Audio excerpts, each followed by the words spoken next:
U3 Hindi अध्याय 21 आध्यात्मिक धुरी निर्माण _1। इसके बाद महुआ ने 2 महीने तक अथक परिश्रम करते हुए ठोस पृथ्वी संरचना का चित्र बनाना जारी रखा। जब भी उसे प्रशिक्षण के बारे में कुछ अस्पष्टता होती तो वह प्रशिक्षक यान से मार्गदर्शन लेता। प्रशिक्षक यान एक गंभीर व्यक्ति थे और उनकी मांगें सख्त थीं, लेकिन वह हमेशा अपने शिष्य के सवालों का पूरी ईमानदारी से जवाब देते थे। प्रशिक्षक यान ने स्वाभाविक रूप से महसूस किया कि महुआ की नींव अभी तक ठोस नहीं थी और इस तरह की उन्नत संरचनाओं का अध्ययन करना समय से पहले था, लेकिन जब भी महुआ ने पूछा तो वह फिर भी धैर्यपूर्वक समझाते थे, जिसकी महुआ ने बहुत सराहना की। कभी कभी महुआ गुप्त रूप से संरचनाएं बनाने और स्पिरिट स्टोन्स अर्जित करने के लिए कक्षाएं छोड़ देता था, लेकिन प्रशिक्षक यान ने इस मामले को बहुत सख्ती से आगे नहीं बढ़ाया, केवल महुआ को याद दिलाया, साधकों की विशेषज्ञताएं हो सकती हैं, लेकिन आपको बहुत पक्षपाती नहीं होना चाहिए। कुछ मंत्र बिंदु ऐसे होते हैं जिनमें आप निपुण नहीं हो सकते, लेकिन आपको उन्हें समझना चाहिए, अन्यथा स्नातक होने और संप्रदाय को छोड़कर ताओ साधना जगत में प्रवेश करने के बाद आपको आसानी से नुकसान उठाना पड़ेगा और आपके साधना ज्ञान में कमियों के कारण धोखा दिया जाएगा। महुआ ने विनम्रतापूर्वक निर्देश स्वीकार कर लिया और इससे बहुत लाभ उठाया। हालांकि चूंकि उसके पास साधना तकनीक सीखने के लिए कोई स्पिरिट स्टोन नहीं थे, इसलिए वह केवल कक्षाओं को छोड़ सकता था और स्पिरिट स्टोन को बचाने के लिए संरचनाएं बना सकता था। एक एकल ठोस पृथ्वी संरचना में 4 संरचना पैटर्न शामिल थे और इससे 2 स्पिरिट स्टोन अर्जित किए जा सकते थे, और इसके कारण महुआ बहुत तेजी से स्पिरिट स्टोन्स को इकट्ठा करने में सक्षम था। 2 महीने बाद एक दिन महुआ हमेशा की तरह फैटी स्टीवर्ट के पास ऑर्डर देने गया। अंदर जाकर उसने देखा कि आमतौर पर शांत रहने वाली फैटेड गैदरिंग में एक अधेड़ उम्र का आदमी हरे ताओवादी वस्त्र पहने चाय पी रहा था। वह आदमी महुआ की ओर पीठ करके खड़ा था और परिचित लग रहा था। जब वह मुड़ा तो महुआ दंग रह गया। हरे ताओवादी वस्त्र में वह व्यक्ति प्रशिक्षक यान था। महुआ को अचानक ऐसा महसूस हुआ कि वह कक्षाएं छोड़ते हुए पकड़ी गई है। महुआ प्रशिक्षक यान ने भी महुआ को देखा और कुछ आश्चर्यचकित हुए। फैटी स्टीवर्ट, जो प्रशिक्षक यान के सामने बैठा था और चाय परोस रहा था, ये सुनकर ऊपर देखा और आश्चर्य व्यक्त किया, क्या आप एक दूसरे को जानते हैं? प्रशिक्षक यान ने उत्तर दिया, वह टोनगक्सियन गेट से मेरे शिष्यों में से एक है। महुआ ने झुककर कहा, शिष्य गुरु को सम्मान देता है। प्रशिक्षक यान ने स्वीकृति में सिर हिलाया और पूछा, आप यहाँ क्या कर रहे हैं? महुआ के कुछ बोलने से पहले ही फैटी स्टीवर्ट ने बताया, वह अपने बड़े भाई के लिए काम निपटा रहा है, जो हमारे फॉर्मेशन पवेलियन के लिए फॉर्मेशन बनाता है। पूरा होने पर वह उन्हें यहां पहुंचा देता है।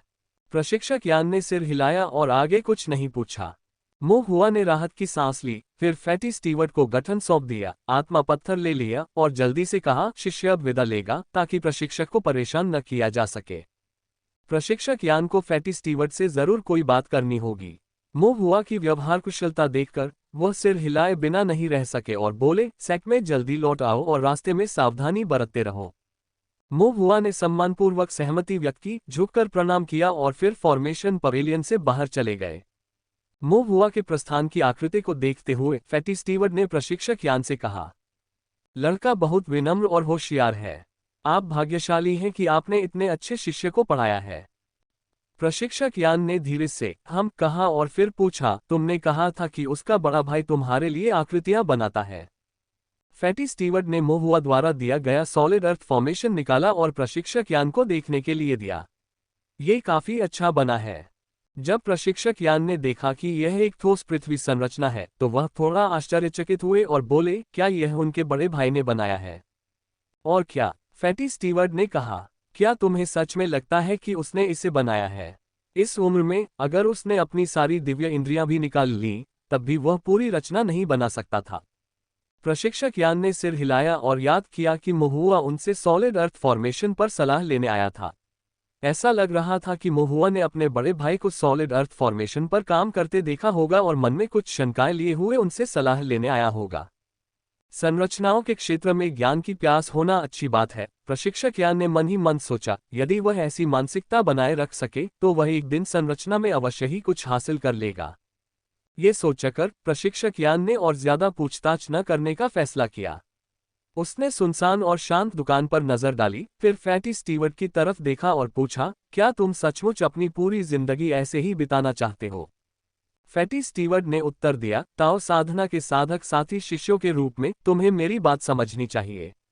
मैं तुमसे अलग हूँ। अब तुम तोंगशियान द्वार के प्रशिक्षक हो और तुम्हें संरचनाओं की अच्छी समझ है, और तुम प्रथम श्रेणी के संरचना गुरु के दायरे से बस एक कदम दूर हो। एक बार तुम उस दहलीज को पार कर जाओगे तो तोंगशियान शहर में तुम्हारे संबंध और रुतबा दोनों होंगे, और तुम्हें निश्चित रूप से आत्मिक रत्नों की कमी नहीं होगी। तोंगशियान द्वार तुम्हें निश्चय ही एक अग्रज का पद प्रदान करेगा। जहां तक मेरी बात है, फैटी स्टीवर्ड ने चाय की चुस्की ली, मैं तो बस एक ऐसा इंसान हूं जो बस ऊपरी तौर पर संरचनाओं में उलझा रहता है। अकेले साधना अभ्यास के लिए मेरे पास धैर्य की कमी है। अगर मैं हर दिन बेफिक्र रह सकूं तो मैं संतुष्ट हूं। मुझे नीची नजर से मत देखो। उन बेफिक्र साधकों को देखो जो सड़कों पर भागदौड़ और मेहनत करते हैं। इस तरह की आरामदायक जिंदगी की उन्हें चाहत तो होती है, लेकिन मिल नहीं पाती। प्रशिक्षक यान चुप रहे। प्रशिक्षक यान की चुप्पी देखकर फैटी स्टीवर्ड ने असहाय होकर कहा, आप मुझसे क्या करवाना चाहते हैं? प्रशिक्षक यान ने गंभीरता से कहा, मुझे स्पिरिट पिवट फॉर्मेशन चार्ट ढूंढने में मदद करें। फैटी स्टीवर्ड ने उसकी नाक पर चुटकी काटी, इतने सालों बाद भी तुमने हार नहीं मानी है। मेरी बात मानो तो अब तुम जवान नहीं रहे। तुम्हें कोई साथी ढूंढ लेना चाहिए और घर बसा लेना चाहिए। व्यक्तिगत मामले गौण हैं, संरचनाओं का प्रसारण महत्वपूर्ण है। तो क्या हुआ अगर तुम इसे पा भी लो? हमारे परदादा इसमें महारत हासिल नहीं कर पाए, नहीं तुम्हारे गुरु। क्या तुम्हें लगता है कि तुम कर पाओगे? 12 संरचना पैटर्न वाली एक प्रथम श्रेणी की संरचना विधि बेतुकी है। यहां तक कि प्रथम श्रेणी के संरचना मास्टर्स को भी केवल 9 पैटर्न में महारत हासिल करने की जरूरत होती है। तुम अभी तक प्रथम श्रेणी के संरचना मास्टर भी नहीं बने हो। स्पिरिट पिवट संरचना चार्ट तुम्हारे किस काम का? अगर तुम्हारे पास हो भी जाए तो भी कब्र में जाने तक तुम शायद इसमें महारत हासिल न कर पाओ। प्रशिक्षक यान चुप रहे। फैटी स्टीवर्ड ने गंभीरता से सलाह दी, बड़े भाई, इसे जाने दो। इसके अलावा तुम इसे ढूंढ नहीं पाओगे। जिसने इतने साल पहले हमारे संप्रदाय को धोखा दिया और संरचनाएं चुरा ली, उसने कोई निशान नहीं छोड़ा है, और ताओवादी दरबार के अधिकारी भी उसका पता नहीं लगा सके। तुम एक संरचना गुरु हो, ताओवादी कौशल में कुशल नहीं, तुम क्या कर सकते हो? प्रशिक्षक यान अविचलित रहे और भारी स्वर में बोले, गुरु ने मुझ पर बड़ी कृपा की थी, मुझे विद्याओं का सारा ज्ञान उन्हीं से मिला था। अब गुरु का निधन हो गया है, संप्रदाय बिखर गया है और शिक्षाएं लुप्त हो गई हैं। यह विचार मुझे रातों को जगाए रखता है। जब तक मैं विद्याओं को पुनः प्राप्त कर सकता हूं और उन्हें गुरु की अंतिम इच्छा पूरी करते हुए आगे बढ़ा सकता हूं, तब तक बाकी किसी चीज का कोई महत्व नहीं है। प्रशिक्षक यान ने फैटी स्टीवर्ड की ओर देखा और आगे कहा, मुझे पता है कि आप आराम पसंद करते हैं और मैं आपसे ज्यादा कुछ नहीं मांगूंगा। अगर आपको स्पिरिट पिवट फॉर्मेशन चार्ट पर कोई सुराग मिले तो मुझे बताएं, बाकी मैं संभाल लूंगा। तुम्हें कैसे पता कि तोंगशियान शहर में स्पिरिट पिवट फॉर्मेशन चार्ट के बारे में सुराग होंगे? फैटी स्टीवर्ड ने भौहें चढ़ाईं। प्रशिक्षक यान ने कोई जवाब नहीं दिया। फैटी स्टीवर्ड ने हाथ हिलाते हुए कहा, ठीक है, बहुत ज्यादा जानना मेरे लिए भी अच्छा नहीं है। मैं इस बात से सहमत हूं, लेकिन मैं आपको ये भी याद दिलाना चाहता हूं कि इतनी मेहनत के बाद भी आप खाली हाथ रह सकते हैं। फैटी स्टीवर्ड आगे आने वाली मुसीबत को भांपते हुए ये कहने से खुद को रोक नहीं सका, freewebnovel.com। अगर आप मुझसे पूछें तो बेहतर होगा कि आप एक साथी ढूंढने, बच्चा पैदा करने पर ध्यान दें। अगर आपको वह न भी मिले तो भी आपका बच्चा भविष्य में उसकी तलाश जारी रख सकता है और आप अकेले नहीं मरेंगे। अभी अपनी उम्र का फायदा उठाएं और जल्दी से एक साथी ढूंढ लें। बस एक साथी ढूंढ लें, कहीं ऐसा ना हो कि भविष्य में। चाय ठंडी हो गई है, मुझे जाना होगा। प्रशिक्षक यान अपने पैरों पर खड़ा हुआ, अपनी आस्तीनें ऊपर उठाईं और फैटी स्टीवर्ड की लगातार बकबक पर ध्यान दिए बिना ही चला गया। प्रशिक्षक यान ने फॉर्मेशन पवेलियन छोड़ दिया और टोनगक्सियन गेट के टोनगमिंग शिखर पर लौट आए। तोंगशियान गेट के सभी प्रशिक्षकों के पास टोनगमिंग चोटी पर अलग अलग रहने के क्वार्टर थे, जिनमें 3 कमरे और एक बैठक कक्ष था। साथ में एक छोटा सा आंगन भी था जहां वे आत्मा फूल और आत्मा घास की खेती कर सकते थे या आत्मा जानवरों को पाल सकते थे। प्रशिक्षक यान का आवास साफ सुथरा था, दीवारों पर प्रशिक्षण आरेख बारीकी से चिपकाए गए थे। उनके अलावा कोई और सजावट नहीं थी। उन्होंने बुनियादी निर्माण ग्रंथों की समीक्षा की और कई निर्माण पैटर्न तैयार किए जिन्हें वे अगले दिनों में पढ़ाने वाले थे, और फिर क्यूई शोधन क्षेत्र के शिष्यों के कार्यों को सही करना शुरू कर दिया। तोंगशियान शिखर से क्यूई शोधन क्षेत्र में लगभग 1000 शिष्य थे और प्रशिक्षक यान उनके प्रत्येक गठन कार्य को सही करते थे और त्रुटियों को चिन्हित करते थे। इसमें समय लगता था और धैर्य की आवश्यकता थी, लेकिन फिर भी प्रशिक्षक यान ने इसे बहुत सावधानी से किया। यह उनकी आदत थी जो वर्षों से उनके गुरु की शिक्षाओं को भी प्रतिबिंबित करती थी। उनके गुरु उसी तरह सावधानीपूर्वक ध्यान और धैर्य के साथ उनके फॉर्मेशन असाइनमेंट को सही करते थे। प्रशिक्षक यान के गुरु एक प्रथम श्रेणी के निर्माण गुरु थे। संपूर्ण ताओ साधना जगत में उन्हें एक उल्लेखनीय निर्माण गुरु नहीं माना जा सकता। हालांकि उन्होंने जीवन भर स्वर्गीय ताओ नियमों का पालन करने वाली निर्माण कलाओं को सिखाने और सिखाने में खुद को समर्पित किया। अब जबकि उसके गुरु का निधन हो चुका था और वह स्वयं एक प्रशिक्षक बन चुका था, वह अपने गुरु के श्रमसाध्य प्रयासों की सराहना कर सकता था। जैसे ही रात हुई, प्रशिक्षक यान ने एक दीपक जलाया और संरचनाओं को सही करना जारी रखा। आखिरकार तोंगशियान द्वार अभी भी एक दूरस्थ छोटा सा संप्रदाय था जिसकी ताओ साधना विरासत कमजोर थी। लगभग 1000 शिष्यों में से केवल कुछ ही ऐसे थे जो बुनियादी निर्माण पैटर्न ठीक से बना सकते थे। जो लोग उन्हें काफी अच्छी तरह से आकर्षित करते थे, वे आमतौर पर विद्वान परिवारों या धनी घरों से होते थे जो अपनी शिक्षा पर आत्मा पत्थरों को खर्च कर सकते थे, जैसे कि ताओवादी न्यायालय में काम करने वाले साधकों के बच्चे, संप्रदाय के बुजुर्गों की संतानें, या शहर के भीतर ताओ साधना कुलों के शिष्य। ऐसे बहुत कम लोग थे जो गरीब लूज कल्टीवेटर पृष्ठभूमि से आए थे और फिर भी फॉर्मेशन को अच्छी तरह से चित्रित कर सकते थे। उनकी पृष्ठभूमि की परवाह किए बिना प्रशिक्षक यान ने उन सभी के साथ समान व्यवहार किया तथा केवल उनके फॉर्मेशन पर ध्यान केंद्रित किया। जिन लोगों ने अच्छा चित्र नहीं बनाया लेकिन गंभीर रवैया दिखाया, उन्हें स्पष्टीकरण के लिए अधिक टिप्पणियां दी गईं। जिन लोगों ने न तो अच्छा चित्र बनाया और न ही उचित परिश्रम दिखाया, उन्हें कठोर टिप्पणियां दी गईं और उनके नाम प्रशिक्षक यान द्वारा नोट किए गए। कभी कभी जब उन्हें कोई अच्छी तरह से तैयार किया गया फॉर्मेशन मिलता था तो प्रशिक्षक यान को संतुष्टि महसूस होती थी और वे प्रोत्साहन के रूप में फॉर्मेशन के आगे सुपीरियर लिख देते थे। अथक प्रयास करते हुए प्रशिक्षक यान तब तक सुधार करते रहे जब तक कि वह एक फॉर्मेशन में नहीं बदल गया और उसकी आंखें चमक उठीं। ये स्ट्रोक्स बेहद अभ्यास से बनाए गए थे, जो साफ तौर पर कड़ी मेहनत का नतीजा था और इनकी एक खास शैली थी। अगर इन्हें आधिकारिक फॉर्मेशन के लिए भी इस्तेमाल किया जाए तो भी इस फॉर्मेशन पैटर्न को मानक माना जाएगा। प्रशिक्षक यान ने ऊपर देखा और कोने पर मुहुआ नाम देखा। उन्होंने सिर हिलाया और फिर फॉर्मेशन के आगे सुपीरियर लिख दिया। ये श्रेष्ठ अन्य की तुलना में थोड़ा बड़ा लिखा गया था। प्रशिक्षक यान ने पृष्ठ पलटा और सुधार जारी रखा। ऐसा करते हुए उसने अपनी भौहें सिकोड़ते हुए मुहुआ के फॉर्मेशन पैटर्न को ढूंढने के लिए फिर से पीछे की ओर पलटा। इस संरचना पैटर्न के स्ट्रोक कुछ ज्यादा ही पॉलिश किए हुए थे, यहां तक कि वे कुछ हद तक सहज रूप से कुशल भी लग रहे थे। एक क्यूई शोधन दूसरे या तीसरे स्तर के साधक का एक पूर्ण संरचना पैटर्न बनाने में सक्षम होना पहले से ही काफी प्रभावशाली था। आज फॉर्मेशन पवेलियन में मुहुआ से मुलाकात के बारे में सोचते हुए प्रशिक्षक यान चुप हो गए, विचार कर रहे थे। तभी अचानक एक प्रश्न सामने आया। क्या मुहुआ का कोई बड़ा भाई है?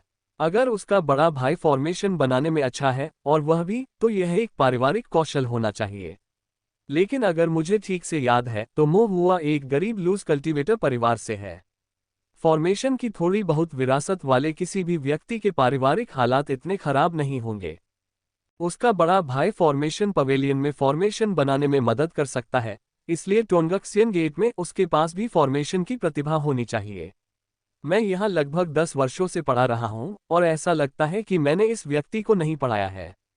अन्य संप्रदायों में ये भी असंभव है। एक ही परिवार के भाई आमतौर पर एक ही संप्रदाय में शामिल होते हैं, खासकर जब से तोंगजियान गेट पहले से ही शहर का सबसे बड़ा संप्रदाय है। प्रशिक्षक यान ने अपनी उंगलियां मेज पर थपथपाईं, विचार किया, फिर अस्थायी रूप से इन विचारों को एक तरफ रख दिया और संरचनाओं को सही करने पर ध्यान केंद्रित किया। अगली सुबह प्रशिक्षक यान जल्दी उठे और टोंगमिंग पीक से फैटी स्टीवर्ट को ढूंढकर शिष्यों की उत्पत्ति के बारे में पूछा। उन्हें मुहुआ की प्रविष्टि मिली और उसमें लिखा था, मुहुआ आयु 10 क्यूई शोधन स्तर 3, औसत दर्जे का छोटा 5 तत्व आध्यात्मिक मूल। पिता मोशान मॉन्स्टर हंटर, माता लियू रुहुआ मील मास्टर। उसके माता पिता के अलावा कोई अन्य रिश्तेदार नहीं था, यहां तक कि कोई बड़ा भाई भी नहीं था। प्रशिक्षक यान के मन में संदेह पैदा हुआ, लेकिन उन्हें लगा कि यह असंभव है। उस सुबह फॉर्मेशन कक्षा के दौरान प्रशिक्षक यान ने अतिरिक्त गृहकार्य की घोषणा की। उन्हें सीखे गए सभी 5 तत्वों के फॉर्मेशन पैटर्न बनाने थे जो उन्हें 3 दिनों में पूरे करने थे। अचानक ये बुरी खबर सुनकर शिष्य ऐसे उदास हो गए जैसे बर्फ से जमे बैंगन उदास हो गए हों। दूसरी ओर मोहुआ उदासीन था। उसने पहले ही फॉर्मेशन पवेलियन को फॉर्मेशन पेंटिंग में मदद की थी, इसलिए अब कुछ फॉर्मेशन पैटर्न बनाना उसके लिए कोई बड़ी परेशानी नहीं थी। लेकिन प्रशिक्षक यान ने अचानक ये गृह कार्य क्यों दिया? बैकवोट बैकवोट बैकवोट। ऐसा प्रतीत नहीं हो रहा था कि प्रशिक्षक सामान्यतः ऐसा करते होंगे। मोहुआ थोड़ा उलझन में था। तभी एन जियाओपांग मोहुआ से मदद मांगने आया। मोहुआ, तुम्हें मेरी मदद करनी होगी। एन जियाओपांग की आंखों में आंसू आ गए। कौन जाने प्रशिक्षक ने अचानक होमवर्क क्यों दिया था। आमतौर पर हर कुछ महीनों में शिष्यों की प्रशिक्षण में दक्षता की परीक्षा लेने के लिए असाइनमेंट दिए जाते थे। एन जियाओपांग अचानक से हैरान रह गया। वह एक भी आकृति नहीं बना पा रहा था और समय भी कम था, इसलिए उसके पास मोहुआ से मदद लेने के अलावा कोई चारा नहीं था। मोहुआ के लिए यह कोई मायने नहीं रखता था। ये बुनियादी संरचना पैटर्न अब उसके वर्तमान स्तर पर उसके लिए चुनौतीपूर्ण नहीं थे। मोहुआ ने आन शियाओपांग को आकृति बनाने में मदद की, हालांकि उन्होंने इसके लिए बहुत कम कीमत ली। कई अन्य सहपाठी जो संपन्न परिवारों से थे लेकिन आकृति बनाने में कुशल नहीं थे, उन्होंने भी मोहुआ से मदद मांगी और वह उनकी भी मदद करने के लिए तैयार हो गया। मोहुआ के पास बनाने के लिए आरेख थे और कमाने के लिए स्पिरिट स्टोन थे, इसलिए उसे किसी और चीज के बारे में सोचने में कोई रुचि नहीं थी। 3 दिन बाद संरचना का होमवर्क जमा कर दिया गया। प्रशिक्षक यान ने मोहुआ द्वारा बनाए गए संरचना पैटर्न को चुना, उनकी सावधानीपूर्वक जांच की, फिर उन्हें अपने स्टोरेज बैग में डाल दिया और फैटी स्टीवर्ट को खोजने के लिए फेटेड गैदरिंग में चले गए। जब फैटी स्टीवर्ट ने प्रशिक्षक यान को देखा तो वह थोड़ा सतर्क हो गया। क्या आप इस बार मेरे साथ चाय पीने आए हैं या मुझसे कुछ करने के लिए कहने आए हैं? प्रशिक्षक यान ने कहा, मैं चाय के लिए नहीं आया हूँ, नहीं आपसे कुछ करने के लिए कहने आया हूँ, बल्कि आपसे कुछ पूछने आया हूँ। फैटी स्टीवर्ट ने राहत की सांस ली। ओह, ये ठीक है। क्या आपके पास अभी भी मोहुआ द्वारा सौंपे गए संरचना आरेख हैं? मोहुआ। फैटी स्टीवर्ट एक पल के लिए रुका। वह नौजवान। हाँ, मेरे पास है। तुम उनके साथ क्या करने वाले हो? आपके पास कितने हैं? ब्राइट फायर फॉर्मेशन और सॉलिड अर्थ फॉर्मेशन दोनों की मेरे पास कई प्रतियां हैं। मैं उन्हें बैकअप के लिए रखता हूँ। फैटी स्टीवर्ट ने ब्राइट फायर फॉर्मेशन और सॉलिड अर्थ फॉर्मेशन की एक प्रति निकाली, जो मोहुआ ने पहले ही वितरित कर दी थी, और उन्हें प्रशिक्षक यान को सौंप दिया। प्रशिक्षक यान ने उन्हें देखा और फिर मोहुआ द्वारा प्रस्तुत किए गए निर्माण होमवर्क को निकाला तथा एक करके चित्रों पर दिए गए पैटर्न से उनकी तुलना की। उन्हें देखने के बाद प्रशिक्षक यान ने गहरी सांस ली। फैटी स्टीवर्ट ने झुककर देखा और पूछा, आप क्या देख रहे हैं? प्रशिक्षक यान ने हाथ में मौजूद संरचना के पैटर्न और चित्रों की ओर इशारा करते हुए पूछा, क्या आपको लगता है कि ये संरचना पैटर्न और ये 2 चित्र एक ही व्यक्ति द्वारा बनाए गए हैं? फैटी स्टीवर्ट ने पैटर्न और रेखा चित्र लिए, उन्हें ध्यान से देखा और सिर हिलाया। ब्रशवर्क काफी मिलता जुलता लग रहा है।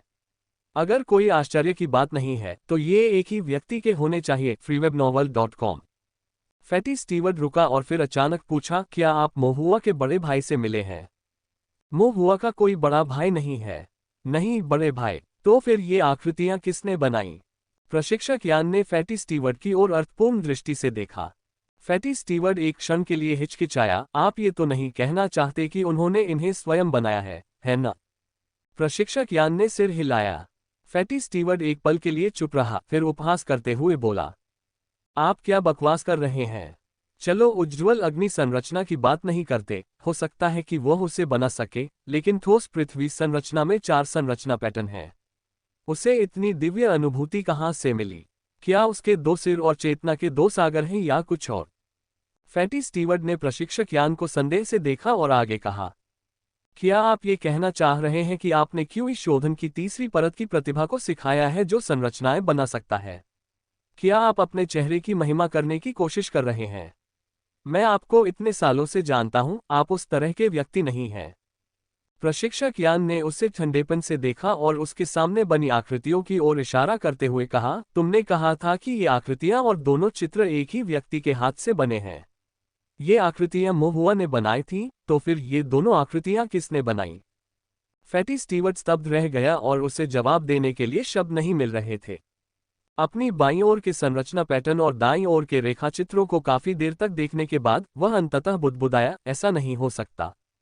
प्रशिक्षक यान ने पूछा, क्या दुनिया में कोई ऐसा साधक है जो क्यूई शोधन के तीसरे स्तर पर संरचनाएं बना सकता है? फैटी स्टीवर्ट ने सोचा और फिर कहा, साधना जगत की विशालता को देखते हुए इसमें अनगिनत प्रतिभाशाली व्यक्ति हैं। अगर आप मुझसे कहें कि कुछ लोग आकृतियां बनाने में सक्षम पैदा होते हैं, तो मैं इस पर विश्वास कर लूंगा। बात बस इतनी है कि ये सब अफवाहें हैं, क्योंकि मैंने खुद ऐसा कभी नहीं देखा।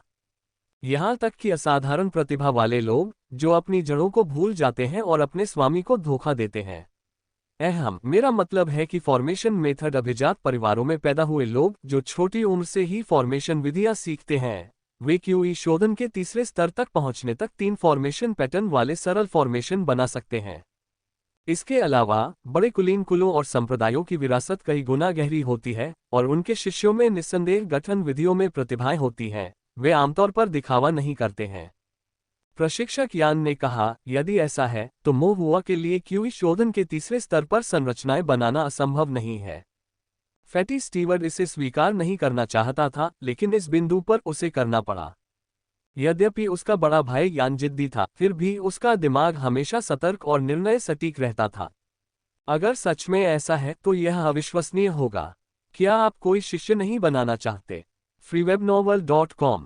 इस पर विचार करने के बाद फैटी स्टीवर्ट ने आगे कहा, अगर आप मुझसे पूछें तो ये बच्चा वाकई एक अच्छा पौधा है। आप इसे आधिकारिक तौर पर अपना प्रशिक्षु क्यों नहीं बना लेते? इस तरह आप भी अपने गुरु द्वारा सिखाई गई प्रशिक्षण विधियों को आगे बढ़ा सकते हैं। प्रशिक्षक यान ने इस मामले पर विचार नहीं किया था और यह सुनकर वह कुछ हद तक प्रलोभन में पड़ गए, लेकिन सावधानीपूर्वक विचार करने के बाद उन्होंने फिर भी अपना सिर हिलाया और कहा, संप्रदाय खंडहर हो चुका है और जो संरचनाएं बची हैं वे टूटे हुए नमूने और टुकड़े मात्र हैं। आगे देने के लिए क्या बचा है? उसे शिष्य बनाना युवाओं को गुमराह करना होगा। इसके अलावा गुरु की अधूरी इच्छा अभी भी बनी हुई है और उस व्यक्ति के बारे में अभी तक कोई सुराग नहीं मिला है। मुझे अन्य मामलों में कोई रुचि नहीं है। फैटी स्टीवर्ट उसे और अधिक समझाना चाहता था, लेकिन प्रशिक्षक यान ने बस हाथ हिला दिया। फैटी स्टीवर्ट ने आह भरी, ठीक है, मैं तुम्हें और नहीं मनाऊंगा, तुम वैसे भी नहीं सुनोगे। लेकिन मोहुआ बच्चे के बारे में फिलहाल किसी से इस बारे में बात मत करना। जो पेड़ बाहर निकला रहता है उसे हवा मिलती है, ये प्राचीन काल से ही सत्य रहा है। इसके अलावा वह अभी छोटा है, हम उसे घमंड की भावना विकसित नहीं करने दे सकते, वरना वह भविष्य में निश्चित रूप से भटक जाएगा। फैटी स्टीवर्ट ने सहमति जताते हुए कहा, यह सच है। प्रशिक्षक यान ने आगे कहा, उसे अब यहां भी फॉर्मेशन पेंटिंग का काम मत लेने देना। बस कोई बहाना ढूंढ लेना कि काम ठीक नहीं चल रहा है या कुछ और। हालांकि यह वास्तव में अच्छा नहीं चल रहा था, फैटी स्टीवर्ट ने अभी भी इस ओर ध्यान दिलाए जाने पर अपमानित महसूस किया और उससे सुधारा। ऐसा नहीं है कि व्यापार अच्छा नहीं चल रहा है, इस एक बौद्ध शैली का व्यापार संचालन कहा जाता है, हम सब कुछ भाग्य पर छोड़ देते हैं। इसके अलावा बच्चा सही ढंग से आकृतियां बना रहा है, स्पिरिट स्टोन कमा रहा है और अपने परिवार की आय में योगदान दे रहा है। उसे ऐसा क्यों नहीं करना चाहिए? प्रशिक्षक यान ने भौहें चढ़ाई और कहा, क्यूई शोधन के तीसरे स्तर पर भले ही वह संरचनाएं बना सके, उसके पास कितनी दिव्य भावना हो सकती है। बहुत अधिक चित्र बनाने से उसकी दिव्य भावना पर अत्यधिक दबाव पड़ेगा, जिससे भविष्य में अनिवार्य रूप से समस्याएं पैदा होंगी और उसकी चेतना के सागर की नींव को नुकसान पहुंचेगा। इसके अलावा वह अभी भी युवा है और उसे ताव साधना में अपनी नींव मजबूत करनी चाहिए। ये सिर्फ प्रशिक्षण विधियों की बात नहीं है, उसे साधना के व्यापक पहलुओं को, खासकर अपनी साधना को समझने की जरूरत है। उसे छोटे मोटे मुनाफे के लिए इसकी उपेक्षा नहीं करनी चाहिए। फैटी स्टीवर्ट ने कहा, लूज कल्टीवेटर्स इतने समृद्ध नहीं हैं और उनके पास पहले से ही पर्याप्त स्पिरिट स्टोन्स भी नहीं है। गरीबी में भी भविष्य की उपेक्षा नहीं करनी चाहिए। क्या आपको पता है कि साधारण किसान वास्तव में कितने गरीब हैं? फैटी स्टीवर्ट की अभिव्यक्ति कभी कभी गंभीर हो जाती थी। फैटी स्टीवर्ट के व्यवहार को देखकर प्रशिक्षक यान की भी भौहें थोड़ी सिकुड़ गईं। फैटी स्टीवर्ट ने गंभीरता से कहा, मुझे पता है कि तुम्हारा पालन पोषण आसान नहीं था। हालांकि तुम्हारा एक कुल था, तुम एक नाजायज संतान थे, परिवार में तुम्हारी कद्र नहीं थी। बाद में जब तुम एक संप्रदाय में शामिल हुए और गुरु ने तुम्हें गंभीरता से शिक्षा दी, तो तुमने कड़ी मेहनत की और प्रशिक्षण विधियों में प्रगति की, और तुम्हारे लिए चीजें कुछ हद तक बेहतर हो गईं। लेकिन अगर तुम्हारे हालात खराब भी थे, तो तुम्हें एक कुल का समर्थन प्राप्त था। कम से कम तुम्हें खाने पीने और कपड़े पहनने की चिंता नहीं थी, और तुम्हें असंतोष के अलावा कुछ नहीं सहना पड़ता था। बैकवोट बैकवोट बैकवोट। लोग अक्सर कहते हैं कि ताओ साधना का मार्ग कठिन है। फैटी स्टीवर्ट ने आह भरते हुए कहा, मैं संप्रदाय छोड़ने के बाद 1 दशक से अधिक समय से तोंगशियान शहर में हूँ, और कई ढीले साधकों के साथ व्यवहार करने के बाद मैंने महसूस किया है कि यद्यपि लोग अक्सर इसकी कठिनाइयों के बारे में बात करते हैं, उन कठिनाइयों की सीमा जमीन आसमान के अंतर से भरी हो सकती है। साधारण स्वच्छंद साधक जीविका चलाने के लिए संघर्ष करते हैं, और उनकी मामूली कमाई उनके परिवारों का भरण पोषण करने के लिए भी मुश्किल से पर्याप्त होती है। कलाकृति शोधक अग्नि की आग में तब तक जलते रहते हैं जब तक उनका आधा शरीर झुलस नहीं जाता। राक्षस जानवरों का शिकार करने वाले इन जीवों के कारण अपना एक हाथ खो देते हैं, और जो लोग अपनी आध्यात्मिक शक्ति को तुच्छ कार्यों के लिए बेचते हैं, उनके शरीर के मेरिडियन को अक्सर कुछ नुकसान पहुंचता है। एक बार जब वे बीमार पड़ जाते हैं या घायल हो जाते हैं, तो उनके पास इलाज के लिए कोई आत्मिक पत्थर नहीं होता, और वे बच पाते हैं या नहीं, ये पूरी तरह इस बात पर निर्भर करता है कि भाग्य उनके साथ है या नहीं। सबसे अच्छी स्थिति में वे बच निकलते हैं, सबसे बुरी स्थिति में वे नष्ट हो जाते हैं। लेकिन जो सचमुच दुर्भाग्यशाली होते हैं, वे आधी जिंदगी जीकर जिंदा रहते हैं और अपने पूरे परिवार के स्पिरिट स्टोन्स के भंडार को लगातार खत्म करते रहते हैं। वे क्या कर सकते हैं? वे तो बस जिंदा रहने की कोशिश कर रहे हैं। वास्तव में एक साधक भविष्य की उपेक्षा नहीं कर सकता, लेकिन ये निम्न श्रेणी के ढीले साधक वर्तमान का प्रबंधन भी नहीं कर सकते, भविष्य की चिंता तो दूर की बात है। एक ही सांस में ये सब कहकर फैटी स्टीवर्ट ने अपने लिए एक कप चाय डाली और उसे गटक लिया। प्रशिक्षक यान एक क्षण के लिए चुप हो गए, फिर उन्होंने एक गहरी सांस ली। उनकी आवाज में क्षमा याचना थी। यह मेरे प्रति असावधानी थी। फैटी स्टीवर्ट ने उसे तिरछी नजर से देखा। कुछ क्षण विचार करने के बाद प्रशिक्षक यान ने फैटी स्टीवर्ट से कहा, आपके पास जो फॉर्मेशन नामों की सूची है, उसे मुझे दे दीजिए। आप इस सूची को किस लिए चाहते हैं? फैटी स्टीवर्ट ने हैरानी से पूछा, लेकिन फिर भी वह उठा और काउंटर के पीछे से एक किताब उठाकर प्रशिक्षक यान को दे दी। प्रशिक्षक यान ने फॉर्मेशन के नामों की पुस्तक ली, उस पर सरसरी निगाह डाली, फिर उन्होंने मेज से एक कलम उठाया और कई फॉर्मेशनों पर गोला बनाया तथा उनके नामों के पीछे क्रम से उन्हें क्रमांकित किया। आप क्या कर रहे हो? प्रशिक्षक यान ने समझाया, अगली बार जब महुआ आए तो उसे सूची में मेरे द्वारा चिन्हित क्रम में संरचनाएं बनाने दें। चरण दर चरण आगे बढ़ने से वह और अच्छी तरह सीखेगा। बाद में जब मैं उससे संप्रदाय में कुछ संकेत दूंगा तो यह उससे बेहतर होगा, बजाय इसके कि वह आंख मूंद कर खुद सीखे। इस तरह वह संरचनाएं बनाकर कुछ स्पिरिट स्टोन अर्जित कर सकेगा, जिससे उसके परिवार को सहायता मिलेगी तथा वह संरचना पैटर्न के बारे में भी कुछ महत्वपूर्ण सीख सकेगा। अपनी व्याख्या समाप्त करने के बाद प्रशिक्षक यान ने कहा, एक और बात, उसे बहुत अधिक संरचनाएं न बनाने दें। हर आधे महीने में 3 या 4 प्राप्त करना पर्याप्त है। अन्यथा यदि वह अपनी दिव्य इंद्रिय का अत्यधिक उपयोग करता है तो वह अपने चेतना सागर को नुकसान पहुंचा सकता है और इससे उसे गंभीर समस्याएं हो सकती हैं। फैटी स्टीवर्ट ने अपने हाथ में रखी सूची को देखा, फिर प्रशिक्षक यान की ओर एक जटिल भाव के साथ देखा और पूछा, क्या वास्तव में आपके पास उसे शिष्य के रूप में लेने की कोई योजना नहीं है? प्रशिक्षक यान ने बस अपना सिर हिलाया, खड़े हो गए, और जब वे जाने वाले थे तो उन्होंने एक बार फिर दोहराया, मैंने जो क्रम चिन्हित किया है उसी क्रम में चित्र बनाना मत भूलना। ऐसा कहकर वह बिना पीछे देखे चला गया। फैटी स्टीवर्ट ने अपने पीछे हटते हुए व्यक्ति को देखा और कहने के लिए शब्द नहीं खोज सका, बस एक असहाय आह भरी। अचानक फैटी स्टीवर्ट को कुछ सूझा और उसने प्रशिक्षक यान को पुकारा। प्रशिक्षक यान ने उसकी ओर देखा। फैटी स्टीवर्ट ने एक क्षण सोचा, फिर कहा, एक बात है, हो सकता है कि आप गलत हो गए हों। प्रशिक्षक यान ने भौहें चढ़ाते हुए पूछा, मैंने क्या गलती की? जब मोहुआ ने ब्राइट फायर फॉर्मेशन लाया तो वह क्यूई रिफाइनमेंट के दूसरे स्तर पर ही था। अगर ये फॉर्मेशन वाकई उसने ही चित्रित किए थे तो इसका मतलब है। फैटी स्टीवर्ट ने रुककर अपने शब्दों को सावधानी से चुना। वह क्यूई शोधन के दूसरे स्तर पर संरचनाओं को आकर्षित करने में सक्षम हो सकता है। प्रशिक्षक यान के विद्यार्थियों के चेहरे पर अविश्वास का भाव दिखाई दिया। Backward backward backward. जब महुआ फैटी स्टीवर्ट को दोबारा ढूंढने गया तो उसे बताया गया कि बाजार बदल गया है। फेटेड गैदरिंग ने अब ब्राइट फायर फॉर्मेशन और सॉलिड अर्थ फॉर्मेशन को स्वीकार नहीं किया। मो हुआ ने आश्चर्य से भरे चेहरे के साथ फिर संदेह से कहा, उज्ज्वल अग्नि संरचना का उपयोग रोशनी के लिए किया जाता है और ठोस पृथ्वी संरचना का उपयोग घर बनाने के लिए किया जाता है। जब तक कुंशियान शहर में कोई नहीं रहता तब तक मांग में कमी नहीं होनी चाहिए, है ना? फैटी स्टीवर्ड ने मन ही मन मो हुआ की शिकायत की। उस लड़के का होशियार होना जरूरी नहीं कि अच्छी बात हो, इससे उसे धोखा देना मुश्किल हो जाता था। इसलिए उसने बहाने बनाने की जहमत नहीं उठाई। वह जितने ज्यादा बहाने बनाता, उसके लिए अपनी बात पर अड़े रहना उतना ही मुश्किल होता जाता। उसने हाथ हिलाकर टाल दिया। मुझे कैसे पता? बाजार तो जैसा है वैसा ही है और मैं इसमें कुछ नहीं कर सकता। मो हुआ अवाक रह गया। उसने अपनी साधना तकनीक के लिए जरूरी आत्मा रत्नों का केवल आधा ही जमा किया था, इसलिए वह केवल इतना ही पूछ सका, तो आप किस प्रकार की संरचना स्वीकार करते हैं?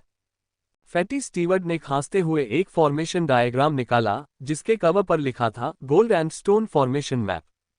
अब हम स्वर्ण और पाषाण संरचना को स्वीकार कर रहे हैं।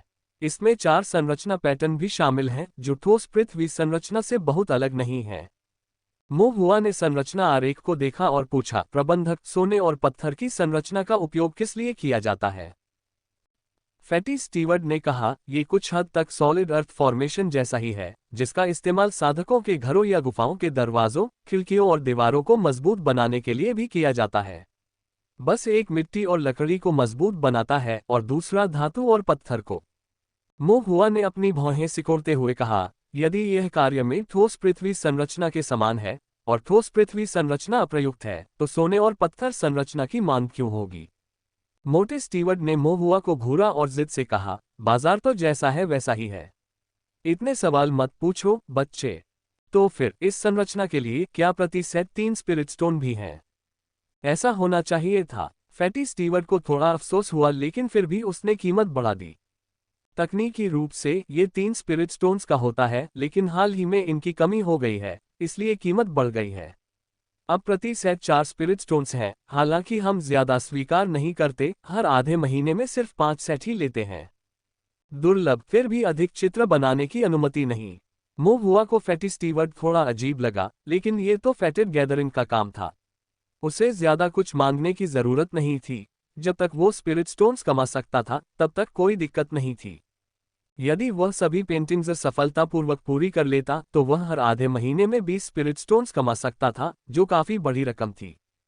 ठीक है, ये सौदा हो गया। फैटी स्टीवर्ड ने राहत की सांस ली। उसने काउंटर के नीचे से एक स्टोरेज बैग निकाला, मानो पहले से तैयार करके रखा हो, और मो हुआ की तरफ बढ़ा दिया।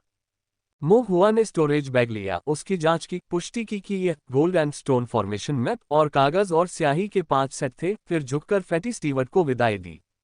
जैसे ही वह दरवाजे पर पहुंचने वाला था, फैटी स्टीवर्ड उसे पुकारने से खुद को रोक नहीं सका। मो हुआ ने पीछे मुड़कर देखा। फैटी स्टीवर्ड एक पल के लिए झिझका, फिर पूछा, क्या तुम्हें लगता है कि यह फॉर्मेशन मुश्किल है? मो हुआ ने इस बारे में सोचा। इसमें 4 संरचना पैटर्न थे और ठोस पृथ्वी संरचना से समानताएं थीं, इसलिए यह ज्यादा मुश्किल नहीं था। उसने जवाब दिया, इसे मैनेज किया जा सकता है। मो हुआ ने कुछ कदम चलने के बाद पीछे मुड़कर कहा, मेरा भाई इसे बना सकता है। ओह! फैटी स्टीवर्ड ने उसे एक जटिल अभिव्यक्ति के साथ देखा और सिर हिलाया, इसे अच्छी तरह से बनाए। वैसे, फैटी स्टीवर्ड ने मो हुआ को फिर पुकारा, मेरा उपनाम मो है, यानी गुस्सा मत करना। मुझे बस मैनेजर मो कहना। मो हुआ ने सिर हिलाया, ठीक है, मैनेजर मो, मैं इसे याद रखूंगा। मो हुआ तोंगशियांग गेट लौट आया और जब भी उसे समय मिलता, वह स्वर्ण पत्थर संरचना का अध्ययन करता। चूंकि यह ठोस पृथ्वी संरचना के समान थी और चूंकि उसने पहले प्रशिक्षक यान से ठोस पृथ्वी संरचना बनाने की विधि पर परामर्श किया था, इसलिए इसे समझना उसके लिए ज्यादा मुश्किल नहीं था। एक फॉर्मेशन क्लास से पहले प्रशिक्षक यान ने पहले से सुधारा हुआ फॉर्मेशन होमवर्क बांट दिया। मो हुआ द्वारा प्रस्तुत फॉर्मेशन डायग्राम को केवल ग्रेड बी मिला। मो हुआ ने इधर उधर देखा, सांप्रदायिक विस्तृत संरचना विवरण से उसकी तुलना की और एक भी गलती नहीं पाई। उसे सिर्फ ग्रेड बी की क्यों मिला था? मो हुआ हैरान था। उसके पास बैठे शिष्य ने मो हुआ के निर्माण आरेख पर ग्रेड बी देखा और कहा, वाह मो हुआ, आपको वास्तव में केवल ग्रेड बी मिला है। मूव हुआ ने अपने फॉर्मेशन डायग्राम पर ग्रेड सी पर नजर डाली, लेकिन एक शब्द भी नहीं कहा। शिष्य ने जल्दी से अपने ग्रेड सी को अपने हाथ से ढक लिया, शर्म से हंसने लगा, फिर उत्सुकता से पूछा, आप केवल ग्रेड बी कैसे प्राप्त करने में कामयाब रहे? मूव हुआ भी हैरान था, मैंने इसे गलत नहीं बनाया। मुझे नहीं पता कि मुझे सिर्फ ग्रेड बी ही क्यों मिला। यदि आपने इसे गलत नहीं बनाया है तो प्रशिक्षक आपको केवल ग्रेड बी कैसे दे सकता है?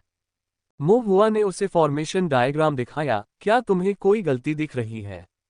शिष्य ने आत्मविश्वास से कहा, अगर मैं देख पाता कि क्या गलत है तो मुझे केवल ग्रेड सी नहीं मिलता। आसपास बैठे अन्य शिष्यों ने मोहुआ के निर्माण आरेख को देखने के लिए अपनी गर्दनें ऊपर उठाईं, फिर उन्होंने एक के बाद एक कहा, ऐसा लगता है कि मुझमें कुछ भी गलत नहीं है। मोहुआ, क्या तुमने प्रशिक्षक को नाराज किया या कुछ और? सावधान रहो, वरना प्रशिक्षक तुम्हें दंड दे सकता है। प्रशिक्षक यान उस तरह के व्यक्ति नहीं है। उनकी बात पूरी होने से पहले ही प्रशिक्षक यान साधना कक्ष में आ गए। शिष्यों के समूह ने झटपट अपनी गर्दनें पीछे खींच ली और बटेरों की तरह निश्चल होकर बैठ गए, सांस लेने की भी हिम्मत नहीं जुटा पा रहे थे। प्रशिक्षक यान ने हमेशा की तरह कक्षा का संचालन किया और पाठ के अंत में कहा, ताओ की साधना धारा के विपरीत चलने जैसा है, अगर आप आगे नहीं बढ़ेंगे तो पीछे हट जाएंगे। प्रशिक्षण का तरीका एक ही है, आप सभी को ढिलाई नहीं बरतनी चाहिए और अपना समय और प्रतिभा व्यर्थ नहीं गंवानी चाहिए। ये कहने के बाद प्रशिक्षक यान ने सख्ती से चारों ओर देखा, अंततः अपनी नजर मोहुआ की ओर घुमाए और कहा, मोहुआ, मेरे साथ आओ। हाँ। मोहुआ सम्मानपूर्वक खड़ा हुआ और प्रशिक्षक यान के पीछे साधना कक्ष से बाहर चला गया। प्रशिक्षक यान को जाते देख कमरे में मौजूद शिष्यों ने फिर से अपने सिर इकट्ठे कर लिए। ये खत्म हो गया, ये खत्म हो गया, मोहुआ अब के लिए खत्म हो गया है। freewebnovel.com। प्रशिक्षक ने कुछ लोगों के सुस्त होने का उल्लेख किया, क्या वह मोहुआ की बात कर रहे थे? लेकिन मैं भी तो काम में ढिलाई बरत रहा हूं, प्रशिक्षक मेरे लिए क्यों नहीं आया? क्या आप मोहुआ से तुलना कर सकते हैं? मोहुआ की फॉर्मेशन पेंटिंग्स इतनी अच्छी हैं कि प्रशिक्षक उन्हें बहुत मानते हैं। मुझे खुशी है कि प्रशिक्षक मुझे बहुत महत्व नहीं देते, कृपया मुझे कभी भी बहुत महत्व न दें। मोहुआ ने प्रशिक्षक यान का अनुसरण किया, साधना कक्ष से निकलकर गोली कक्ष और शोधन कक्ष से गुजरते हुए अंततः तोंगक्सुआन शिखर को छोड़ दिया। पूरे रास्ते प्रशिक्षक यान ने कुछ नहीं कहा। सिर्फ जब शिष्यों या दूसरे प्रशिक्षकों और संप्रदाय के बुजुर्गों ने उनका अभिवादन किया तो उन्होंने या तो सिर हिलाया या हाथ जोड़ लिए। प्रशिक्षक यान मोहुआ को टोंगमिन पीक पर स्थित उसके निवास तक ले गए। टोंगमिन शिखर वह जगह थी जहां संप्रदाय प्रमुख, बुजुर्ग, प्रशिक्षक और आंतरिक संप्रदाय के शिष्य रहते और साधना करते थे। यह मोहुआ की पहली यात्रा थी। वास्तव में वातावरण कहीं अधिक शांत और सुंदर था। कई आंगन में चमकीले रंग के आत्मा फूल और आत्मा घास थे और रंग बिरंगे मुर्गे जैसे आत्मा जानवर भी आराम से टहल रहे थे। freewebnovel.com। केवल तोंगमिन चोटी पर ही ये कुछ रंगीन मुर्गियां इतनी शांति से टहल सकती थीं। तोंगक्सुआन चोटी पर वे निश्चित रूप से अगले दिन सूरज नहीं देख पाती।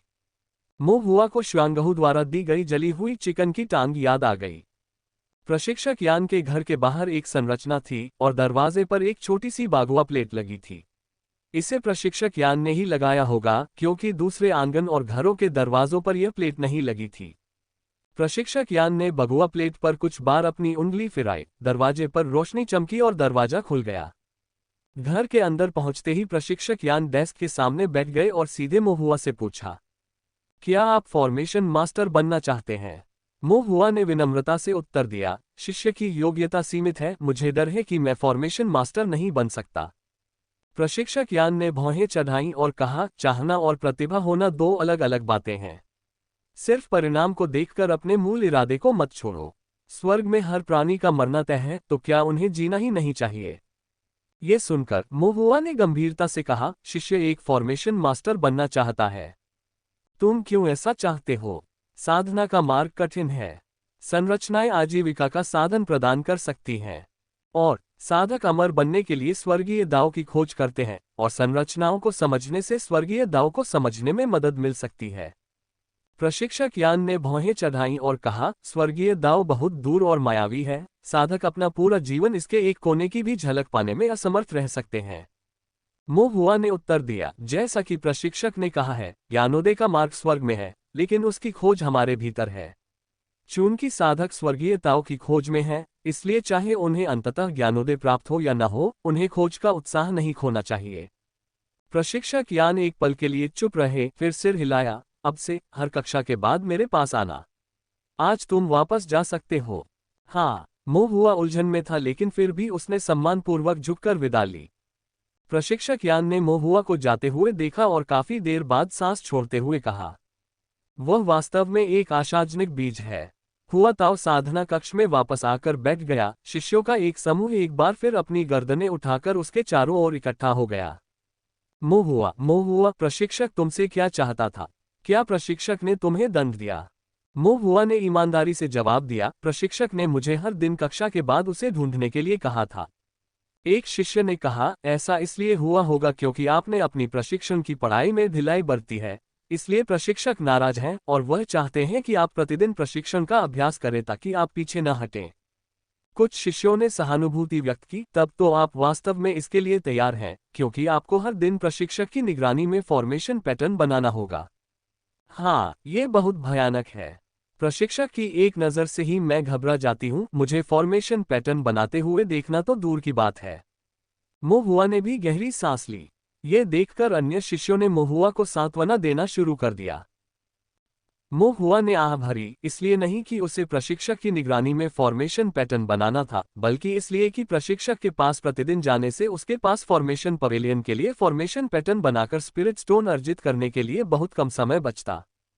हालांकि चूंकि प्रशिक्षक ने मोहुआ से पूछा था कि क्या वह फॉर्मेशन मास्टर बनना चाहता है, तो संभावना थी कि वह कुछ मार्गदर्शन जरूर देगा। इस विचार के साथ यह एक अच्छी बात लग रही थी। अगले दिन कक्षा के बाद मोहुआ समय पर प्रशिक्षक यान के टोंगमिंग पीक स्थित निवास पर पहुंच गया। प्रशिक्षक यान सीधे मुद्दे पर आए और उन्होंने मोहुआ के सामने फॉर्मेशन मेथड कैनन की प्रारंभिक व्याख्या शीर्षक वाला एक स्क्रॉल रखा। यदि कोई निर्माण कलाओं के मार्ग पर आगे बढ़ना चाहता है तो नींव मजबूत होनी चाहिए। इस नींव में न केवल बुनियादी निर्माण पैटर्न की समझ, कलम चलाने में दक्षता और एक मजबूत दिव्य बोध शामिल है, बल्कि ताओ साधना जगत का निर्माणों पर विद्वत्तापूर्ण शोध भी शामिल है। निर्माण कलाओं पर तथाकथित विद्वानों का शोध ताओ साधना जगत के असंख्य निर्माणों पर अनगिनत निर्माण विशेषज्ञों के अनुभवों और सैद्धांतिक अध्ययनों का परिणाम है, जो निरंतर बदलती संरचनाओं के बीच अपरिवर्तनीय सत्य की खोज करते हैं। कुछ साधक संरचनाएं बनाने में अच्छे होते हैं, लेकिन वे विद्वानों के शोध के बारे में कुछ नहीं जानते हैं, और एक बार जब वे उन्नत अध्ययन तक पहुंच जाते हैं, तो वे उन्हें घने कोहरे की तरह भ्रामक पाते हैं, संरचनाओं के मार्ग में आगे कोई प्रगति करने में असमर्थ होते हैं। मैं प्रथम श्रेणी का फॉर्मेशन मास्टर बनने से बस एक कदम दूर हूँ। संप्रदाय की अधिकांश विरासत नष्ट हो चुकी है, इसलिए मैं आपको फॉर्मेशन पर वे गहन विद्वत्तापूर्ण ग्रंथ नहीं पढ़ा सकता जो कुछ महान कुलों और महान संप्रदायों में उपलब्ध हैं। लेकिन फॉर्मेशन में आपकी वर्तमान विशेषज्ञता को देखते हुए ये पर्याप्त होना चाहिए। मोहुआ सीधा बैठ गया, उसकी अभिव्यक्ति और भी अधिक सम्मानजनक हो गई। कृपया मुझे निर्देश दें, प्रशिक्षक। प्रशिक्षक यान ने सिर हिलाया, फॉर्मेशन मेथड कैनन की प्रारंभिक व्याख्या खोली और कहा, ये प्राथमिक व्याख्या संरचनाओं के कुछ बुनियादी सिद्धांतों को दर्ज करती है, जैसे कि आकाश के गोल होने और पृथ्वी के चौकोर होने की अवधारणा, बागुआ स्थितियां, 5 तत्वों की उत्पत्ति और संयम, साथ ही एकल संरचनाओं, मिश्रित संरचनाओं और बड़ी संरचनाओं की संरचना। संरचना कलाएं स्वर्ग और पृथ्वी के नियमों की अभिव्यक्तियां हैं। बाहरी गोलाकारता और आंतरिक वर्गाकारता गोलाकाश और वर्गाकार पृथ्वी का प्रतीक है। विभिन्न संरचना प्रतिमानों की स्थिति और व्यवस्था बागुआ के सिद्धांतों का पालन करती है। विभिन्न गुण प्रतिमान एक दूसरे को उत्पन्न और नियंत्रित करते हैं। एक एकल संरचना को एकल संरचना कहा जाता है। कई एकल संरचनाओं के मिलन से एक संयुक्त संरचना बनती है, और एक वृहत संरचना कई एकल और संयुक्त संरचनाओं से मिलकर बनती है। एक विशाल संरचना अत्यंत शक्तिशाली होती है, और तथाकथित सुरक्षात्मक संप्रदाय समूह इसी श्रेणी में आता है। एक विशाल संरचना में सैकड़ों, हजारों या यहाँ तक कि लाखों व्यक्तिगत संरचनाएं होती हैं, जिन्हें दर्जनों या सैकड़ों संरचना गुरुओं द्वारा एक साथ मिलकर बनाया जाता है।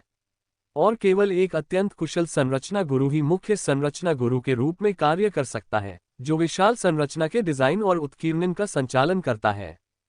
मुख्य फॉर्मेशन मास्टर बनना, एक बड़े फॉर्मेशन को डिजाइन और निर्माण करना, कई फॉर्मेशन मास्टर्स के जीवन की आकांक्षा है। प्रशिक्षक यान ने भावुक होते हुए कहा, फिर अपना रुख बदलते हुए आगे कहा, लेकिन यह अभी चर्चा करने के लिए बहुत दूर का भविष्य है। यहाँ तक कि एक साधारण प्रथम श्रेणी का फॉर्मेशन मास्टर बनना भी पहले से ही काफी कठिन है।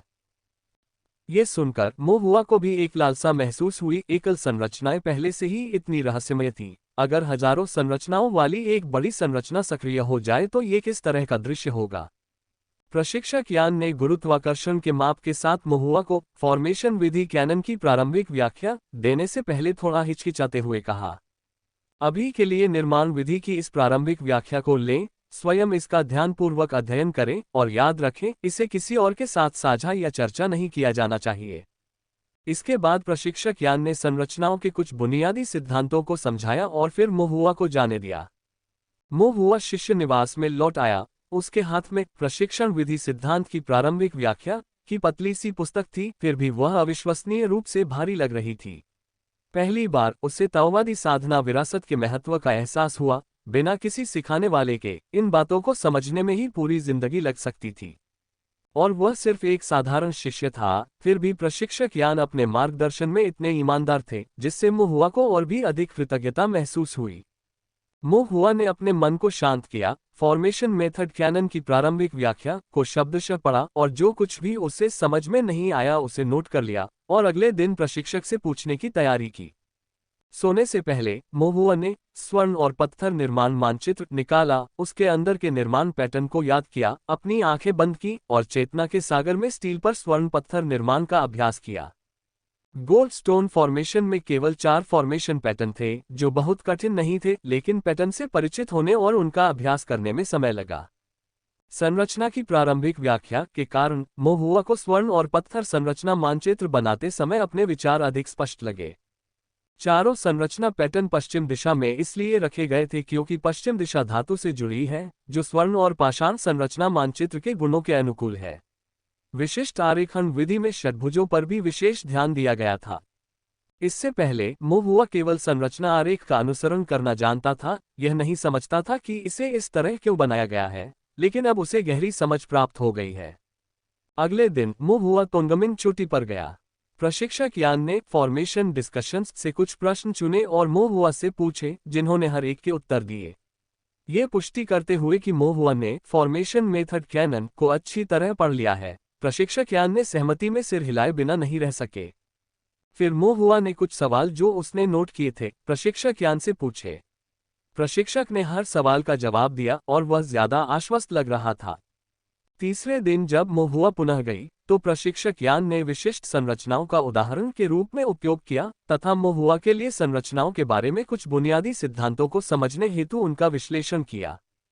प्रशिक्षक यान ने कई ऐसी संरचनाओं से शुरुआत की जिनमें एक ही संरचना पैटर्न शामिल था, जिसमें ब्राइट फायर संरचना भी शामिल थी जिसे मोहुआ ने पहले बनाना सीखा था, और कुछ ऐसी संरचनाएं भी थीं जिनका मोहुआ ने पहले अध्ययन नहीं किया था।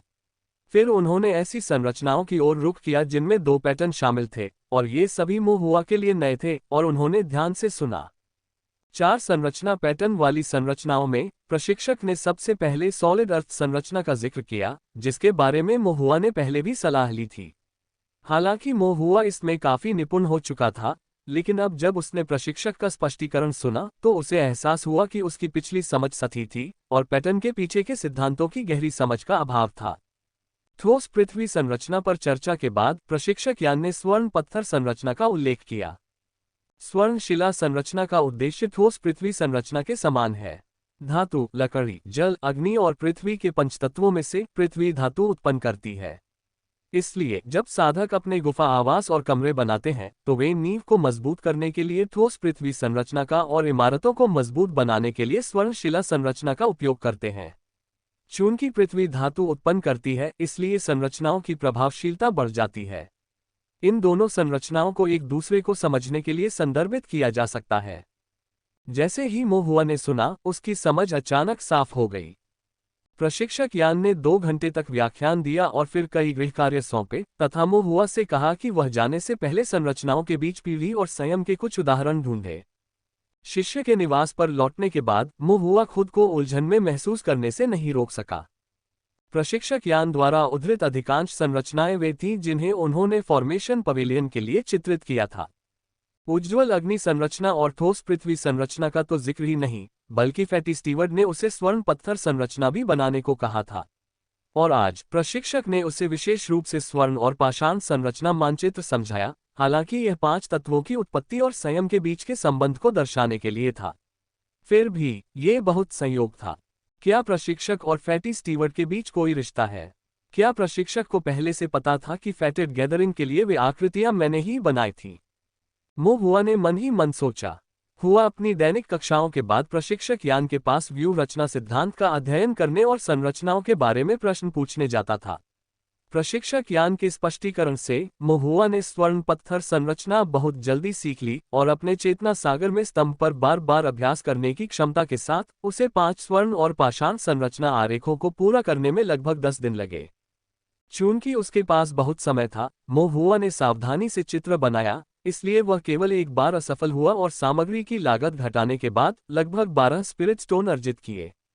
अपने आराम के दिनों में मो हुआ ने ये आकृतियां मैनेजर मो को सौंप दी, जिन्होंने उनका निरीक्षण करने के बाद संतोषपूर्वक सिर हिलाया और कहा, आपके भाई की आकृतियां चित्रकारी अधिक व्यवस्थित होती जा रही हैं।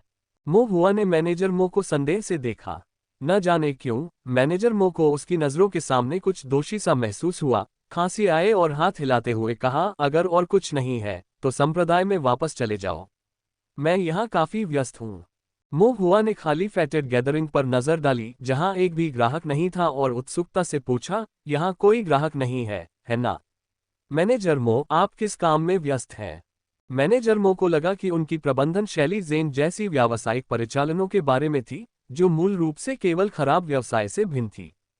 लेकिन ग्राहकों की अनुपस्थिति एक नज़र में स्पष्ट थी। मैनेजर मो थोड़ा चिढ़ गया। बच्चा क्या जाने, मैं यहाँ जो धंधा करता हूँ वह बहुत बड़ा है, ग्राहक हो या ना हो मैं तो व्यस्त ही रहता हूँ। जब मैं कहता हूँ कि मैं व्यस्त हूँ तो मैं व्यस्त ही होता हूँ। ठीक है मैनेजर मो, अपना काम जारी रखें, मैं विदा लेता हूँ, मो हुआ ने कहा।